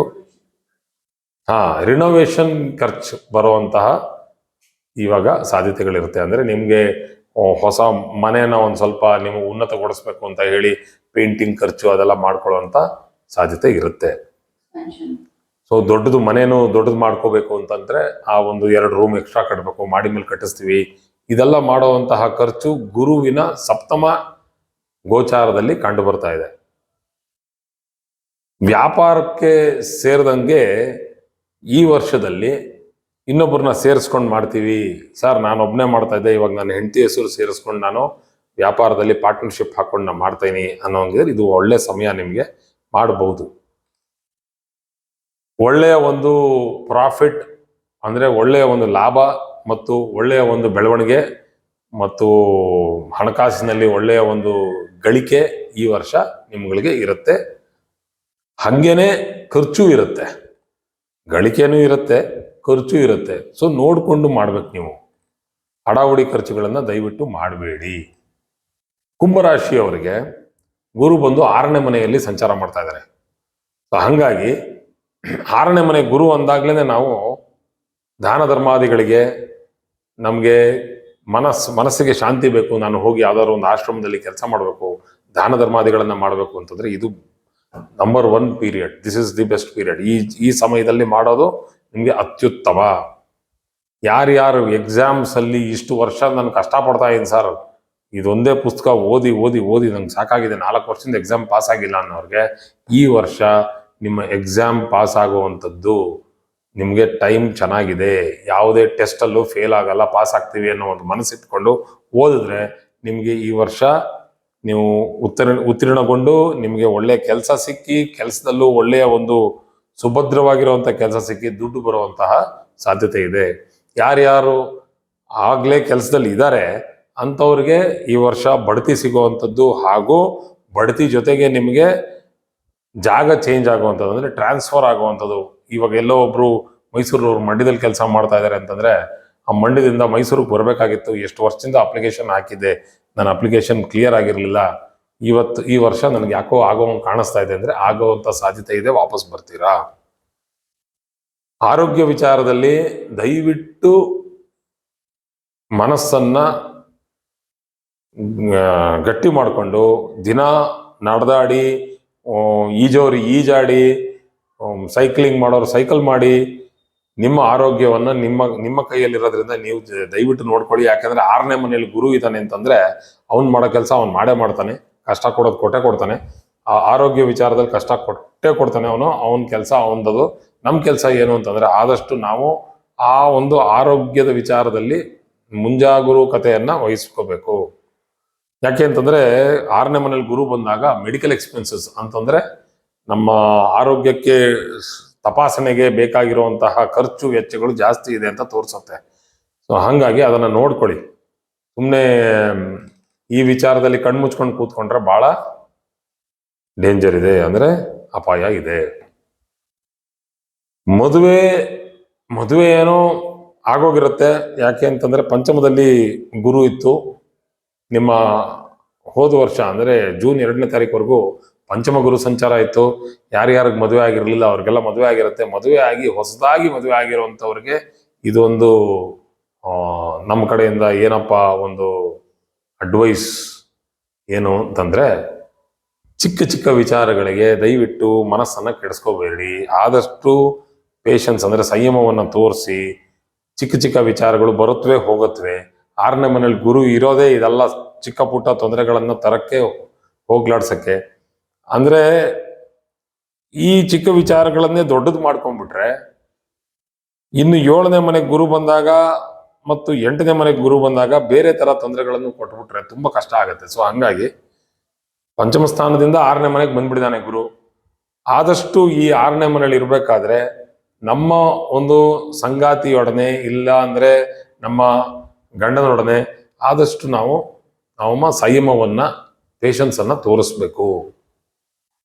ಯಾರ್ಯಾರು ಕೆಲಸ ಹುಡುಕ್ಬೇಕು ಅಂತಿದ್ದಾರೆ ಅವ್ರಿಗೆ ಈ ವರ್ಷದಲ್ಲಿ ಉದ್ಯೋಗ ಸಿಗುವಂತ ಸಾಧ್ಯತೆ ಬಹಳ ಚೆನ್ನಾಗಿದೆ. ಅವ್ರಿಗೆ ಉದ್ಯೋಗ ಸಿಗತ್ತೆ. ಕಷ್ಟಪಟ್ಟರೆ ಉದ್ಯೋಗ ಸಿಗತ್ತೆ. ಜೂನ್ 15ನೇ ತಾರೀಕಿಂದ ಸೆಪ್ಟೆಂಬರ್ 15ನೇ ತಾರೀಕು ಒಳಗಡೆ ಒಳ್ಳೆಯ ಒಂದು ಸಮಯ ಇದೆ ಕೆಲಸ ಸಿಗೋದಕ್ಕೆ. ಯಾರ್ಯಾರಿಗೆ ಕಾಸೇ ಓಡ್ತಾ ಇಲ್ಲ ಸರ್, ಎಷ್ಟು ಕೆಲಸ ಮಾಡ್ತೀವಿ, ನಮ್ಮ ಜೋಬಲ್ಲಿ ಯಾವಾಗ ನೋಡಿದ್ರು ಖಾಲಿ ಇರುತ್ತೆ ಅಂತಂದ್ರೆ ಈ ವರ್ಷ ನಿಮ್ಗೆ ಜೋಬ್ನಲ್ಲಿ ಕಾಸು ಇರುತ್ತೆ. ನೀವು ಹಂಗೆ ಹೇಳ್ಕೊಂಡು ತಿರುಗಾಡಕ್ಕಾಗಲ್ಲ. ಅಂದ್ರೆ ನಿಮ್ಮ ಹತ್ರ ಇರುತ್ತೆ, ಬರುತ್ತೆ. ನಿಜವನ್ನ ಹೇಳಿ, ಇದೆ ಅಂದ್ರೆ ಇದೆ ಅಂತ ಹೇಳಿ, ಇಲ್ಲ ಅಂತ ಹೇಳಿದ್ರೆ ಇರೋದು ಹೊರಟೋಗುತ್ತೆ. ಸೊ ಆದಷ್ಟು ನಿಜ ಹೇಳ್ಕೊಂಡು ಇರ್ರಿ, ಚೆನ್ನಾಗಿರ್ತೀರಾ. 6ನೇ ಮನೇಲಿ ಗುರು ಬಂದಿದ್ದಾನೆ, ಕಾಸು ಓಡಾಡುತ್ತೆ ನಿಮಗೆ. ಕೊನೆಯದಾಗಿ ಮೀನರಾಶಿಗೆ ಬರೋಣ. ಮೀನರಾಶಿಯಲ್ಲಿ ಪಂಚಮ ಸ್ಥಾನದಲ್ಲಿ ಗುರು ಸಂಚಾರ ನಡೀತಾ ಇದೆ. ಮೀನರಾಶಿಯವರಿಗೆ ಲಗ್ನಾಧಿಪತಿ ಆಗಿರುವಂತಹ ಗುರು, ರಾಶಿಯಾಧಿಪತಿ ಆಗಿರುವಂತಹ ಗುರು ಪಂಚಮ ಸ್ಥಾನದಲ್ಲಿ ಸಂಚಾರ ಮಾಡ್ತಾ ಇರ್ಬೇಕಾದ್ರೆ ಬಹಳ ಚೆನ್ನಾಗಿರುವಂತಹ ಸಮಯ. ದ ಗುಡ್ ಪಾಸಿಟಿವ್ ಪೀರಿಯಡ್ ತುಂಬಾ ಚೆನ್ನಾಗಿರುತ್ತೆ. ಹಾಗೂ ತಂದೆಯ ಒಂದು ಸಪೋರ್ಟ್ ಅಂದ್ರೆ ನಮಗೆ ಬೇಕಾಗಿರುವಂತಹ ಅವರ ಒಂದು ಆಶೀರ್ವಾದ ನಮಗೆ ಸಿಗುತ್ತೆ. ಫ್ಯಾಮಿಲಿ ಲೈಫ್ ಚೆನ್ನಾಗಿರುತ್ತೆ, ಕುಟುಂಬ ಸ್ಥಾನ ಚೆನ್ನಾಗಿರುತ್ತೆ. ಏನು ಅಂತ ಅದರಲ್ಲಿ ಅಂತಹ ತೊಂದರೆಗಳು ಕಾಣಬರೋದಿಲ್ಲ. ಮಕ್ಕಳು ಓದೋ ಮಕ್ಕಳಿಗೆ ಇದೊಂದು ಅತ್ಯುತ್ತಮವಾದಂತಹ ಸಮಯ. ಯಾರ್ಯಾರಿಗೆ ಇಷ್ಟು ವರ್ಷ ಮೊದಲನೇ ಮನೆ, 2, 3, 4ನೇ ಮನೆ ಸಂಚಾರ ಆಗ್ತಾ ಇತ್ತು, 4 ವರ್ಷದಿಂದ ಸ್ವಲ್ಪ ಕಗ್ಗಂಟಲ್ಲಿ ಕೂತಿತ್ತು, ಮದುವೆ ಆಗ್ತಾ ಇರಲಿಲ್ಲ, ಅವ್ರಿಗೆ ಈ ವರ್ಷ ಗುರುಬಲದಲ್ಲಿ ಮದುವೆ ಆಗುವಂತಹ ಸಾಧ್ಯತೆ ಇದೆ. ಇದು ಯಾರಿಗೆ? ಮೀನರಾಶಿಯವರಿಗೆ. ಮಕ್ಕಳಿಗೆ ಬಹಳ ಒಳ್ಳೆಯ ಸಮಯ ಇದು. ಮಕ್ಕಳ ಒಂದು ಉತ್ತೀರ್ಣ ಅಂದ್ರೆ ಮಕ್ಕಳ ಭವಿಷ್ಯ, ನಿಮ್ಮ ಮಕ್ಕಳ ಭವಿಷ್ಯ ಈ ವರ್ಷ ಚೆನ್ನಾಗಿರುತ್ತೆ. ಮನೆಯಲ್ಲಿ ಮದುವೆ ಆಗುವಂತಹ ಸಂದರ್ಭ ಇರುತ್ತೆ. ಮನೆಯಲ್ಲಿ ನೀವು ತೋರಣ ಕಟ್ಬೋದು, ನೀವು ಮನೆಯಲ್ಲಿ ಚಪ್ರ ಹಾಕ್ಬೋದು, ಮದುವೆ ಓಲ್ಗ ಓದಿಸ್ಬೋದು ಅನ್ನೋ ಆಸೆ ಇರುತ್ತಲ್ಲ. ಇಷ್ಟು ವರ್ಷ ಆಯ್ತು ನನ್ನ ಮಗಳಿಗೆ ಮದುವೆನೇ ಆಗ್ತಾ ಇಲ್ಲ ಅಂತಂದ್ರೆ ನಿಮಗೆ ಮಗಳಿಗೆ ಮದುವೆ ಆಗುವಂತಹ ಸಮಯ ಬಂದಿದೆ. ನಿಮ್ಮ ಜಾತಕದಲ್ಲಿ ಗುರು ಪಂಚಮದಲ್ಲಿ ಸಂಚಾರ ಮಾಡ್ತಾ ಇದ್ದಲ್ಲಿ. ಯಾರ್ಯಾರಿಗೆ ಮಗು ಆಗ್ಬೇಕು ಅಂತಿರುತ್ತೆ, ಯಾಕಂದ್ರೆ ಸಂತಾನ ಸ್ಥಾನದಲ್ಲಿ ಸಂತಾನ ಕಾರಕನಾಗಿರುವಂತಹ ಗುರು ಸಂಚಾರ ಮಾಡ್ತಾ ಇರೋದ್ರಿಂದ ಈ ಸಮಯದಲ್ಲಿ ಕನ್ಸೀವ್ ಆಗುವಂತಹ ಟೈಮ್ ಚೆನ್ನಾಗಿದೆ, ಅಂದ್ರೆ ಸಮಯ ಚೆನ್ನಾಗಿದೆ. ಮಗು ಆಮೇಲೆ ಆಗತ್ತೆ. ಇವಾಗ ನಾವು ಗರ್ಭವತಿ ಆಗುವಂತಹ ಸಮಯ ಚೆನ್ನಾಗಿದೆ. ಸ್ಪಿರಿಚುಯಲ್ ಗ್ರೋತ್ ಅಂದ್ರೆ ಇಲ್ಲಿ ಈ ಸ್ಪಿರಿಚುಯಲ್ ಗ್ರೋತ್ ಬಂದು ಗುರುಗಳ ಸಾನ್ನಿಧ್ಯದಲ್ಲಿ ಕೂತ್ಕೊಂಡು ನಾವು ಗುರುಗಳ ಹತ್ರ ಪಾಠ ಕಲಿಯೋದಾಗ್ಲಿ, ಜ್ಯೋತಿಷ್ಯ ಪಾಠ ಆಗ್ಲಿ, ವೇದ ಪಾಠ ಆಗ್ಲಿ, ಮಂತ್ರ ಜಪ ಆಗ್ಲಿ, ನಮಗೆ ಬೇಕಾಗಿರುವಂತಹ ಸಾಧನೆಗಳಾಗ್ಲಿ, ಸಿದ್ಧಿಗಳಾಗ್ಲಿ, ಇದನ್ನೆಲ್ಲ ನಾವು ತಗೋಬೇಕು ಅಂದ್ರೆ ಗುರುಗಳ ಕಾಲ ಅಡಿನಲ್ಲಿ ಕೂತ್ಕೊಂಡು ಅವರ ಆಶೀರ್ವಾದವನ್ನ ಪಡೆದು ಅವರು ಹೇಳ್ಕೊಟ್ಟಿರುವಂತಹ ಬೋಧನೆಯನ್ನ ಕಲಿತು ಅದರಿಂದ ನಮಗಾಗುವಂಥದ್ದು ಒಳ್ಳೇದಾ ಇಲ್ವಾ? ತುಂಬಾ ಒಳ್ಳೇದಾಗತ್ತೆ. ಒಳ್ಳೇದೇ ಇಲ್ವಾ ಅಲ್ಲ, ಒಳ್ಳೇದಾಗತ್ತೆ. ಅದನ್ನ ನೀವು ಆದಷ್ಟು ನಿಯತ್ತಿಂದ ಈ ವರ್ಷದಲ್ಲಿ ಯಾರು ಮೀನರಾಶಿಯಲ್ಲಿ ಹುಟ್ಟಿದ್ದೀರಾ ಈ ನಿಮ್ಗಳಿಗೆ ಗುರುವಿನ ಪಾದದ ಹತ್ರ ಕೂತ್ಕೊಂಡು ನೀವು ಕಲ್ತ್ರೆ ಈ ವರ್ಷ ಆಗುವಂತಹ ಸಿದ್ಧಿ ಏನಿದೆ ಇದು ಬಹಳ ಚೆನ್ನಾಗಿರುತ್ತೆ. ಅದೇ ಬರೆದಿರೋ ಹಂಗೆ ವೇದ ಪಾಠ, ಜ್ಯೋತಿಷ್ಯ ಮತ್ತು ಯಾವುದೇ ನಮಗೆ ಬೇಕಾಗಿರುವಂತಹ ವೇದಾಂಗದಲ್ಲಿ ಬರುವಂತಹ ವೇದಾಂತ ಸಿದ್ಧಾಂತಗಳನ್ನ ಕಲಿಯುವಂತಹ ಸಮಯ ಬಹಳ ಚೆನ್ನಾಗಿದೆ.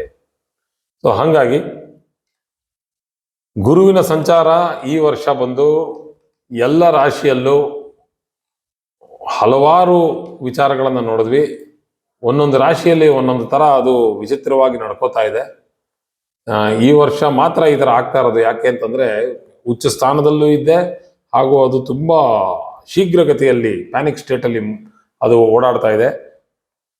ಹಾಗಾಗಿ ಯಾವುದೇ ವಿಚಾರ ನಾವು ಹೇಳಿರೋದನ್ನ ಅದನ್ನ ಮನಸ್ಸಿಗೆ ಸರಿಯಾಗಿ ಅರ್ಥ ಮಾಡಿಕೊಂಡು ಅದನ್ನ ನೀವು ಕರೆಕ್ಟಾಗಿ ನಿಭಾಯಿಸ್ಕೋಬೇಕು.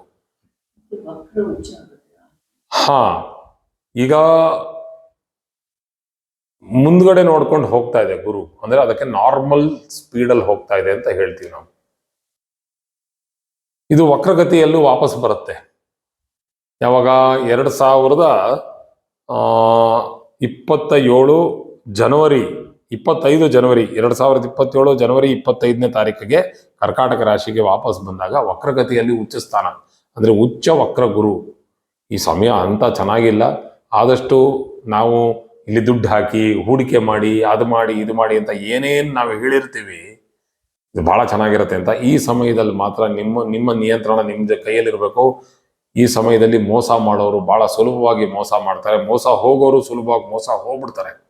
ಸೊ ಹಂಗಾಗಿ 25 ಜನವರಿ 2027ರಿಂದ ಮತ್ತೆ ಅದು ಗತಿ ಬಂದು ನಾರ್ಮಲ್ ಆಗೋದು ಏಪ್ರಿಲ್ 2027ಕ್ಕೆ. ಆ ಏಪ್ರಿಲ್ 2027ರವರೆಗೂ ಆದಷ್ಟು ನಮ್ಮ ಒಂದು ಸಂಯಮದಲ್ಲಿ ಅಂದ್ರೆ ಮನಸ್ಥಿತಿಯನ್ನ ನಮ್ಮ ಹದ್ಬಸ್ತಲ್ಲಿ ಇಟ್ಕೋಬೇಕು. ಯಾರೋ ಹೇಳಿದ್ರು ಅದನ್ನ ನಂಬಿಟ್ಟೆ, ನಾನು ಅಲ್ಲಿ ಹೋಗ್ಬಿಟ್ಟೆ, ನಾನು ಅವ್ರು ಹೇಳ್ದಂಗೆ ನಾನು ಮಾಡ್ಬಿಟ್ಟೆ. ಅವ್ರು ತುಂಬಾ ವರ್ಷದಿಂದ ಪರಿಚಯ ನಮ್ಗೆ, ಅಂತ ಒಳ್ಳೆಯವರು, ಅವ್ರು ಕಾಸು ಕೊಟ್ವಿ, ಅದ್ ನೋಡಿ ಸರ್ ಬರಲೇ ಇಲ್ಲ, ಸಿಕ್ಕಾಕೊಂಡ್ಬಿಟ್ಟಿದೆ, ಅವ್ರು ಏನೋ ಕೊಡಿಸ್ತೀವಿ ಅಂತ ನಂಬಿಸಿದ್ರು ನಮ್ಗೆ, ನಾನು ಹೋಗ್ಬಿಟ್ಟು ಸಿಕ್ಕಾಕೊಂಡ್ಬಿಟ್ಟಲ್ಲ ಸರ್ ಅಂತ ನಿಮ್ಗೆ ಅನ್ಸೋದು. ಈ ತರ ಒಂದು ಉಚ್ಚ ವಕ್ರ ಗುರುವಿನ ಸಮಯದಲ್ಲಿ ಯೋಚನೆ ಮಾಡದೆ ಎಲ್ಲೆಲ್ಲೋ ಹೂಡಿಕೆ ಮಾಡಿ ಎಲ್ಲೆಲ್ಲೋ ದುಡ್ಡನ್ನ ಕೊಟ್ಬಿಟ್ರೆ, ಇನ್ವೆಸ್ಟ್ಮೆಂಟ್ ಮಾಡ್ಬಿಟ್ರೆ ಸಿಕ್ಕಾಕೊಂಡ್ಬಿಡ್ತೀವಿ.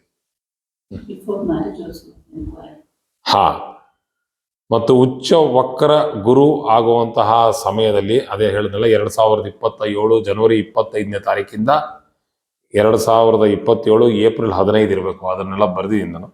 ಅದರ ಒಂದು ಆಸುಪಾಸಿನಲ್ಲಿ ಈ ಒಂದು 3.5-4 ತಿಂಗಳು ಮದುವೆ ಆಗುವಂಥವ್ರು, ಹುಡುಗನದೇ ಆಗ್ಲಿ ಹುಡುಗಿದೇ ಆಗ್ಲಿ, ಜಾತಕ ಪರಿಶೀಲನೆ ಮಾಡಿರೋದಕ್ಕಿಂತ ಜಾಸ್ತಿ ಆ ಒಂದು ಕುಟುಂಬ ಹೆಂಗಿದೆ, ಅವರ ಒಂದು ಹಣಕಾಸು ಸ್ಥಿತಿ ಹೆಂಗಿದೆ ಅಂತ ಪರಿಶೀಲನೆ ಮಾಡಿ ಅದಾದ ನಂತರ ಮದುವೆಗೆ ಮಾತಾಡೋದು ಒಳ್ಳೇದು.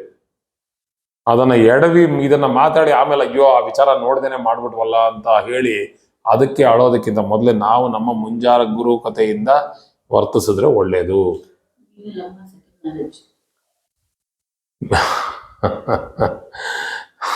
ಮೀನ ಲಗ್ನದವ್ರಿಗೆ ಆಗುವಂತ ಸಮಯ ಇರುತ್ತೆ ಅಂತೀಯ? ಆಯ್ತು. ಮೇಡಮ್ ಅಲ್ಲಿ ಕೂತ್ಕೊಂಡು ಏನು ಹೇಳ್ಕೊಟ್ಟಿದ್ದಾರೆ ಅಂತಂದ್ರೆ ಈ ವಿಚಾರಗಳನ್ನೆಲ್ಲ ನಾವು ಇಬ್ರು ಕೂತ್ಕೊಂಡು ಬರೆದಿರೋದ್ರಿಂದ ಕೆಲವೊಂದು ವಿಚಾರ ನಾನು ಎತ್ತಲ್ಲ, ಅವರು ಇದನ್ನ ಎತ್ತಲೇಬೇಕು ಅಂತ ಹೇಳಿರೋದ್ರಿಂದ ಮೀನ ಲಗ್ನದವರಿಗೆ, ಪ್ರತ್ಯೇಕವಾಗಿ ಮೀನ ಲಗ್ನದವರಿಗೆ ಉಚ್ಚ ಗುರು ವಕ್ರನಾಗಿರುವ ಸಮಯದಲ್ಲಿ ಹಾಗೂ ಈ ಒಂದು ಸಂಚಾರದಲ್ಲಿ ಯಾರ್ಯಾರಿಗೆ ಮೊದಲನೇ ಮದುವೆ ಮುರಿದೋಗಿರುತ್ತೆ, ಅವ್ರಿಗೆ ಎರಡನೇ ಮದುವೆ ಆಗ್ಬೇಕು ಅಂತ ಬಹಳ ಹಾತೊರಿತಾ ಇರ್ತಾರೆ, ಏನು ಆಗ್ತಾನೆ ಇಲ್ಲ ನಮ್ಗೆ 32, 34, 38 ವಯಸ್ಸಾಗೋಯ್ತು ಅಂತ ಇರೋರಿಗೆ ಈ ವರ್ಷದಲ್ಲಿ ಎರಡನೇ ಮದುವೆ ಆಗುವಂತಹ ಸಾಧ್ಯತೆ ಚೆನ್ನಾಗಿದೆ. ಸೊ ನಾನು ಈ ಕನ್ನಡದಲ್ಲಿ ಮಾಡ್ಕೊಂಡು ಬರ್ತಾ ಇದ್ದೀನಿ, ಈ ವಿಡಿಯೋಸ್ನ ಮಾಡ್ಕೊಂಡು ಬರ್ತಾ ಇದ್ದೀನಿ. ಇಂಗ್ಲೀಷ್ನಲ್ಲಿ ನಂದೊಂದು 700 ಚಿಲ್ಲರೆ ವಿಡಿಯೋಗಳಿದೆ. ಅದೆಲ್ಲ ವಿಡಿಯೋನು ನಾನು ತರ್ಜುಮೆ ಮಾಡಿ ಕನ್ನಡದಲ್ಲಿ ಹಾಕಬೇಕು ಅನ್ನೋ ಒಂದು ಪ್ರಯತ್ನ ಇದೆ. ಅದನ್ನು ನಾನು ಮಾಡ್ತೀನಿ. ಆದಷ್ಟು ನಿಮ್ಮ ಕುಟುಂಬದವರಿಗೆ, ನಿಮ್ಮ ಸ್ನೇಹಿತರಿಗೆ ನಿಮ್ಮ ಒಂದು ಸಹಕಾರ ಇಲ್ಲದೆ ಇದು ಏನು ನಡೆಯಲ್ಲ. ಎಲ್ಲರಿಗೂ ತಲುಪಬೇಕು ಅಂತಂದ್ರೆ ನೀವು ದಯವಿಟ್ಟು ನಿಮ್ಮ ಹತ್ತಿರದವರೆಗೆ ಇದನ್ನ ಶೇರ್ ಮಾಡಿ, ನೀವು ಇದನ್ನ ಕಳಿಸ್ಕೊಡಿ, ಅವರು ನೋಡ್ಲಿ, ಅವರು ಕನ್ನಡದಿಂದ ಕಲ್ತ್ಕೊಳ್ಳಿ. ಕನ್ನಡ ಮಾಡೋದು ಅಷ್ಟು ಸುಲಭ ಅಲ್ಲ. ಯಾಕೆ ಅಂತಂದ್ರೆ ಇದರಲ್ಲಿ ಕ್ಲಿಷ್ಟವಾದಂತಹ ಪದಗಳಿರುತ್ತೆ. ನಾನು ಬೇಕು ಅಂತಾನೆ ಕನ್ನಡ ಇಂಗ್ಲಿಷ್ ಎರಡನ್ನೂ ನಾನು ಮಿಕ್ಸ್ ಮಾಡಿ ಮಾತಾಡ್ತಾ ಇದ್ದೀನಿ. ಒಳ್ಳೆಯ ಒಂದು ಸ್ವಚ್ಛ ಕನ್ನಡ ಮಾತಾಡೋದಕ್ಕೆ ನನಗೇನು ತೊಂದರೆ ಇಲ್ಲ, ಮಾತಾಡ್ಬಿಡ್ಬೋದು. ಆದರೆ ಎಷ್ಟೋ ಜನ ಕನ್ನಡದವ್ರಿಗೆ ಅಷ್ಟು ಸುಲಭವಾಗಿ ಅರ್ಥ ಆಗತ್ತೋ ಇಲ್ವೋ ಅನ್ನೋ ಒಂದು ಭಯ. ತುಂಬ ಜನಕ್ಕೆ ಅರ್ಥ ಆಗುತ್ತೆ, ಕನ್ನಡದವ್ರು ಬಹಳ ಬಲಿಷ್ಠವಾಗಿದ್ದಾರೆ ಕನ್ನಡದಲ್ಲಿ, ನಾನು ಅದ್ರ ಮೇಲೆ ಯಾವುದೇ ಥರ ಸಂಶಯ ಇಲ್ಲ. ಆದರೂ ಕೂಡ ಇದನ್ನ ಎರಡನ್ನೂ ಮಿಕ್ಸ್ ಮಾಡಿ ಯಾಕೆ ಮಾಡ್ತಾ ಇದ್ದೀನಿ ಅಂತಂದ್ರೆ, ಇಬ್ಬರೂ ನೋಡ್ಬೋದು, ಇವರೂ ನೋಡ್ಬೋದು, ಅವರೂ ನೋಡ್ಬೋದು. ಎರಡನ್ನೂ ಎರಡೆರಡು ಬಾರಿ ಹೇಳ್ತಾ ಇದ್ದೀನಿ. ಇದಕ್ಕೆ ನಾನು ಅದಕ್ಕೆ ಸಮಯವನ್ನ ಹಾಕಿ ನಾನು ಮಾಡ್ತಾ ಇರೋದ್ರಿಂದ ದಯವಿಟ್ಟು ನಿಮ್ಮಲ್ಲಿ ನಾನೊಂದು ಪ್ರಾರ್ಥನೆ ಏನಂತಂದ್ರೆ, ನಿಮ್ಮ ಕುಟುಂಬದಲ್ಲಿರೋರು, ನಿಮ್ಮ ಸ್ನೇಹಿತರಿಗೆ ದಯವಿಟ್ಟು ಶೇರ್ ಮಾಡಿ, ಅವರಿಗೆ ಈ ವಿಚಾರವನ್ನ ಹೇಳಿ. ಈ ಚಾನಲ್ ಅಲ್ಲಿ ಕನ್ನಡದಲ್ಲಿ ಇನ್ನು ಮುಂದೆ ಜ್ಯೋತಿಷ್ಯ ಪಾಠಗಳು ನಡೀತವೆ, ನೀವು ಕಲ್ತ್ಕೋಬಹುದು ಅಂತ ಹೇಳಿ ನನ್ನ ಕೈಲಾದಷ್ಟು ನಾನು ಜ್ಯೋತಿಷ್ಯ ಪಾಠವನ್ನ ಈ astro guide Mysuru Kannada channel ಅಲ್ಲಿ ಮಾಡ್ತಾ ಇರ್ತೀನಿ. ನಮಸ್ತೆ.